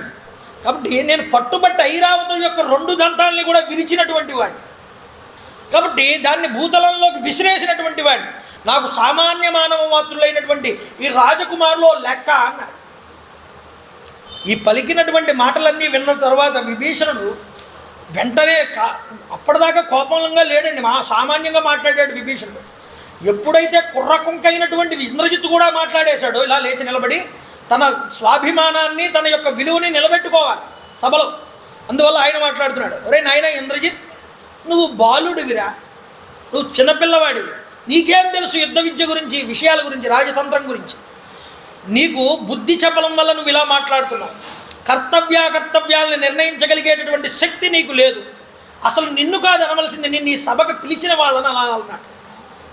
అంతేకాదు నువ్వు ఇలా అర్ధరహితంగా పలకడం వల్ల ఆత్మ వినాశనం అనేటటువంటిది సంభవిస్తుంది. నీ తండ్రి నా సోదరుడైనటువంటి రావణాసురుడికి వినాశనం తప్పదు. కాబట్టి గుర్తుపెట్టుకో, శ్రీరాముడు నుడివిన మాటలన్నీ విని శ్రీరాముడి గురించి మాట్లాడిన మాటలన్నీ కూడా భ్రమలో మునిగి నువ్వు ఈ విధంగా తలుస్తున్నావు. రాముడిని నువ్వు మానవుడు అనుకుంటున్నావు, కానీ ఆ భ్రమలో ఉండడం వల్ల నువ్వు ఇలా ఆలోచిస్తున్నావు అన్నాడు. కాబట్టి రావణాసురుడి యొక్క వినాశనాన్ని నువ్వు కోరుతున్నావు. కాబట్టి నువ్వు పుత్రుడి రూపంలో ఆత్మీయుడిగా కనిపిస్తున్నటువంటి శత్రువువి. రావణాసురుడికి నువ్వు పుత్రుడివి కాదు, పుత్ర రూపంలో ఉన్న శత్రువువి నువ్వు. ఇప్పుడు చూడండి, కొన్నిసార్లు తండ్రిని ముంచేసేవాళ్ళు కొడుకులే తయారవుతారు. అలాంటి కొడుకు జాబితాకి చెందినవాడివిరా నువ్వు శత్రు రూపంలో ఉన్న పుత్రుడివి. నీ బుద్ధి భ్రష్టమైపోయింది కాబట్టే ఇలా పలుకుతున్నావు. నువ్వు నిజానికి ఇలా మాట్లాడడం ఈ సభలో నువ్వు శిక్షార్హుడివి, తల తీసేయాలి నిజానికి. అలాంటి మాటలన్నీ మాట్లాడు. నిన్ను ప్రముఖులైనటువంటి మేధావుల సమావేశానికి పిలిచినటువంటి ఆ రావణాసురుడు కూడా, మా అన్నగారు కూడా దండార్హుడే అన్నాడు. రాముడి యొక్క బాణాలు బ్రహ్మదండం వలె నిప్పులు కొరక్కుతూ తేజోవంతమైనవై మృత్యుదేవతకు ప్రతిరూపమై యమపాశాల్లాగా వచ్చి ప్రాణాలు తీసేస్తాయి. ఏదో అనుకుంటున్నారు. సంపదలు, రత్నాలు, విలువైన నగలు, దివ్యమైన వస్త్రాలు, చిత్రవిచిత్రమైన మణులు కానుకలుగా సమర్పించి రాముడికి సీతాదేవిని అప్పగించడమే సరి అయినటువంటి ఆలోచన. ప్రభో, నా మాట అర్థం చేసుకుంటే బాగుపడతా ఉన్నా. ఈ మాటలన్నీ అనేటప్పటికీ విపరీతమైన కోపం వచ్చిందండి రావణాసుడు. శత్రువులు ఎక్కడో లేరు, నాకు కొంపలోనే తగలడ్డారు అన్నట్ట. ఎందుకనే జ్ఞాతులు అనేటటువంటి వాళ్ళే ఎప్పుడైనా అదును చూసుకుని రాజతంత్రంలో రాజును మట్టు పెట్టిస్తారు. కాబట్టి నాకు జ్ఞాతే శత్రువు, బయటవాడు కాదు. ఏనుగులు గుంపుల్లో ఏనుగుని పట్టడానికి ఒక వేటగాడు ఏం చేస్తాడంటే గడ్డితో ఒక ఏనుగు బొమ్మను తయారు చేస్తాడు. ఆ ఏనుగు బొమ్మను చూసి ఏనుగు అక్కడ ఏదో మరో ఏనుగు ఉందని దాని దగ్గరికి వెళ్తుందిట. వెళ్ళేటప్పుడు మధ్యలో ఒక పెద్ద గొయ్యి తీస్తాడు. దాని దగ్గరికి వెళ్ళేటప్పుడు ఈ గోతులో పడుతుంది ఈ ఏనుగు. అలా బంధిస్తారు. ఇలాగ ఈ ఏనుగులన్నీ ఒకసారి ఓ అరణ్యంలో ఒక పాట పాడేయట. ఏమని? మాకు శత్రువులు ఎవరో లేరు, ఎక్కడో లేరు, మా జ్ఞాతులే మాకు శత్రువులు, మా జ్ఞాతులైన శత్రువులు మా యొక్క ఏనుగుల్లో మాకే అభిమానం ఉండడం వల్ల వాళ్ళేనేమో అనుకుని భ్రమపడి వాళ్ళ కోసం వెళ్తే మేమేమో ఈ విధంగా వేటగాడికి దొరుకుతున్నాం. కాబట్టి మా శత్రువులు ఎక్కడో లేరయ్యా, మా జ్ఞాతులే మాకు శత్రువులు అని పాడేయటవి గీత. అంటే అర్థం ఏమిటంటే, నాకు వేరే శత్రువులు ఎక్కడో లేరు, నా ఇంటిలోనే ఉన్నాడు ఈరోజు శత్రువుగా విభీషణుడు. నిజానికి నిన్ను ప్రాణాలు తీసేయాలరా, నువ్వు నా తమ్ముడు అయిపోయావు, నేను నిన్ను చంపాలని అనుకోవట్లేదు, నిన్ను విడిచిపెడుతున్నాను. ఇంకొకటి అయ్యి ఉంటే ఇలాంటి మాటలు మాట్లాడుంటే నిన్ను చంపేసేవాడిని. వాడిని ఎవరిని మందలించాలి? నీకన్నా పెద్దవాడు వయసులో, నీకు తండ్రి సమానుడు, నీవు పిల్లవాడివి, పినతండ్రితో నువ్వు అలా మాట్లాడచ్చా ఇంద్రజిత్? నోరు మూయి అని ఇంద్రజిత్తును తిట్టాల్సింది పోయి రావణాసురుడి వైపు హాయిగా గొప్పగా మాట్లాడుతున్నాడు కాబట్టి వాడిని విడిచిపెట్టి సోదరుడు తనకి ఇష్టం లేని మాటలన్నీ మాట్లాడుతున్నాడని సోదరుణ్ణి దూషిస్తున్నాడు ఈరోజు రావణాసురుడు. చూడండి రావణాసురుడి బుద్ధి ఎలా ఉన్నదో. వాడి మంచి చెప్పేవాడిని వాడిని చూసి హేళన చేస్తున్నాడు. కాబట్టి నేను ఈ పాటికి ఎప్పుడో చంపేసేవాడిని, ఇంకా బ్రతికిపోని, ఇంకా ఇవాళ నుంచి నీతో నా రాజ్యసభలకి నిన్ను పిలవడం, నువ్వు పో అన్నాడు. నువ్వు పంపేదేంటన్నయ్యా, నేనే వెళ్ళిపోతానన్నట్టు విభీషణుడు. నీకు చెప్పాల్సిన మంచి చెప్పాను, నీ కీడు దగ్గర పడిపోయింది, నీ మృత్యువు దగ్గరకు పడిపోయింది, ఆసన్నం అయిపోయింది. నువ్వు ఎవరు చెప్పినా మంచి చెప్పే వాక్యాలు నువ్వు వినేటటువంటి పరిస్థితుల్లో లేవు. నీ చుట్టూ నీకు అనుగుణంగా మాట్లాడే వాళ్ళనే పెట్టుకుంటున్నావు, ఆ భ్రమలోనే ఉంటున్నావు, ఆ నూతిలోనే కప్పలా మిగిలిపోతున్నావు. బయట ప్రపంచం ఎలా ఉన్నదో, నీ శత్రువు ఎలా ఉన్నాడో, ఎంత బలమైన వాడో, నీ మీద ఎంత గొప్పగా ఈరోజు దాటికి సిద్ధపడుతున్నాడో నువ్వు తెలుసుకోలేకపోతున్నావు. కాబట్టి విధిని ఎవరూ తప్పించలేరు. నేను తమ్ముడిగా నీ క్షేమం కోరి మాట్లాడవలసినటువంటి 4 మంచి వాక్యాలు నీకు చెప్పాను, అవి నీకు రుచించలేదు. కాబట్టి నీ చెవులకి అవన్నీ కూడా ఎక్కలేదు. కాబట్టి ఇంక నేను వెళ్ళి వస్తానన్నయ్యా అని ఆ గదని చేతిలోకి తీసుకుని తన సచివులైనటువంటి 4 మంత్రుల్ని వెంట పెట్టుకుని ఆకాశంలోకి లేచాడు విభీషణుడు. విభీషణుడు లేచి నమస్కారం చేసి నేను వెళ్ళిపోతున్నాను అన్నయ్య అని చెప్పి అక్కడి నుంచి బయలుదేరి రామచంద్ర ప్రభు వారు ఉన్నటువంటి ప్రదేశానికి ఆ విభీషణుడు మిగతా అనుచరులు నలుగురు కూడా కలిసి ఆకాశ మార్గంలో రామచంద్ర ప్రభు వారి యువతల వైపు ఎక్కడైతే ఉన్నారో అక్కడికి వచ్చి చేరుకోవడం జరుగుతుంది. అది విభీషణ శరణాగతి అనేటటువంటి గొప్పదైనటువంటి విశేషం. అది ఎవరైతే వింటారో గొప్ప భక్తి తత్పరులు అవుతారు. విభీషణ శరణాగతిలో ఉన్నటువంటి గొప్ప విశేషాలతో కూడుకున్నటువంటి ప్రవచనాన్ని రేపు సాయంత్రం 6:30 మళ్ళీ ఇదే ప్రవచన వేదిక దగ్గర మనం చెప్పుకునేటటువంటి ప్రయత్నం చేద్దాం. కాబట్టి నేను చెప్తాను, మీరందరూ కూడా చెప్పండి. శ్రీరామ జయ రామ జయ జయ రామ, శ్రీరామ జయ రామ జయ జయ రామ, శ్రీరామ జయ రామ జయ జయ రామ, శ్రీరామ జయ రామ జయ జయ రామ, శ్రీరామ జయ రామ జయ జయ రామ, రామ్ రామాయ నమః, రామ్ రామాయ నమః, రామ్ రామాయ నమః. శ్రీ హనుమాన్ జయ హనుమాన్ జయ జయ హనుమాన్, శ్రీ హనుమాన్ జయ హనుమాన్ జయ జయ హనుమాన్, శ్రీ హనుమాన్ జయ హనుమాన్ జయ జయ హనుమాన్. జై శ్రీరామ్, జై శ్రీరామ్, జై శ్రీరామ్. రామభక్త హనుమాన్ కి, రామభక్త హనుమాన్ కి, రామభక్త హనుమాన్ కి. మంగళం గోత్రేంద్రాయ మహనీయ గుణాత్మనే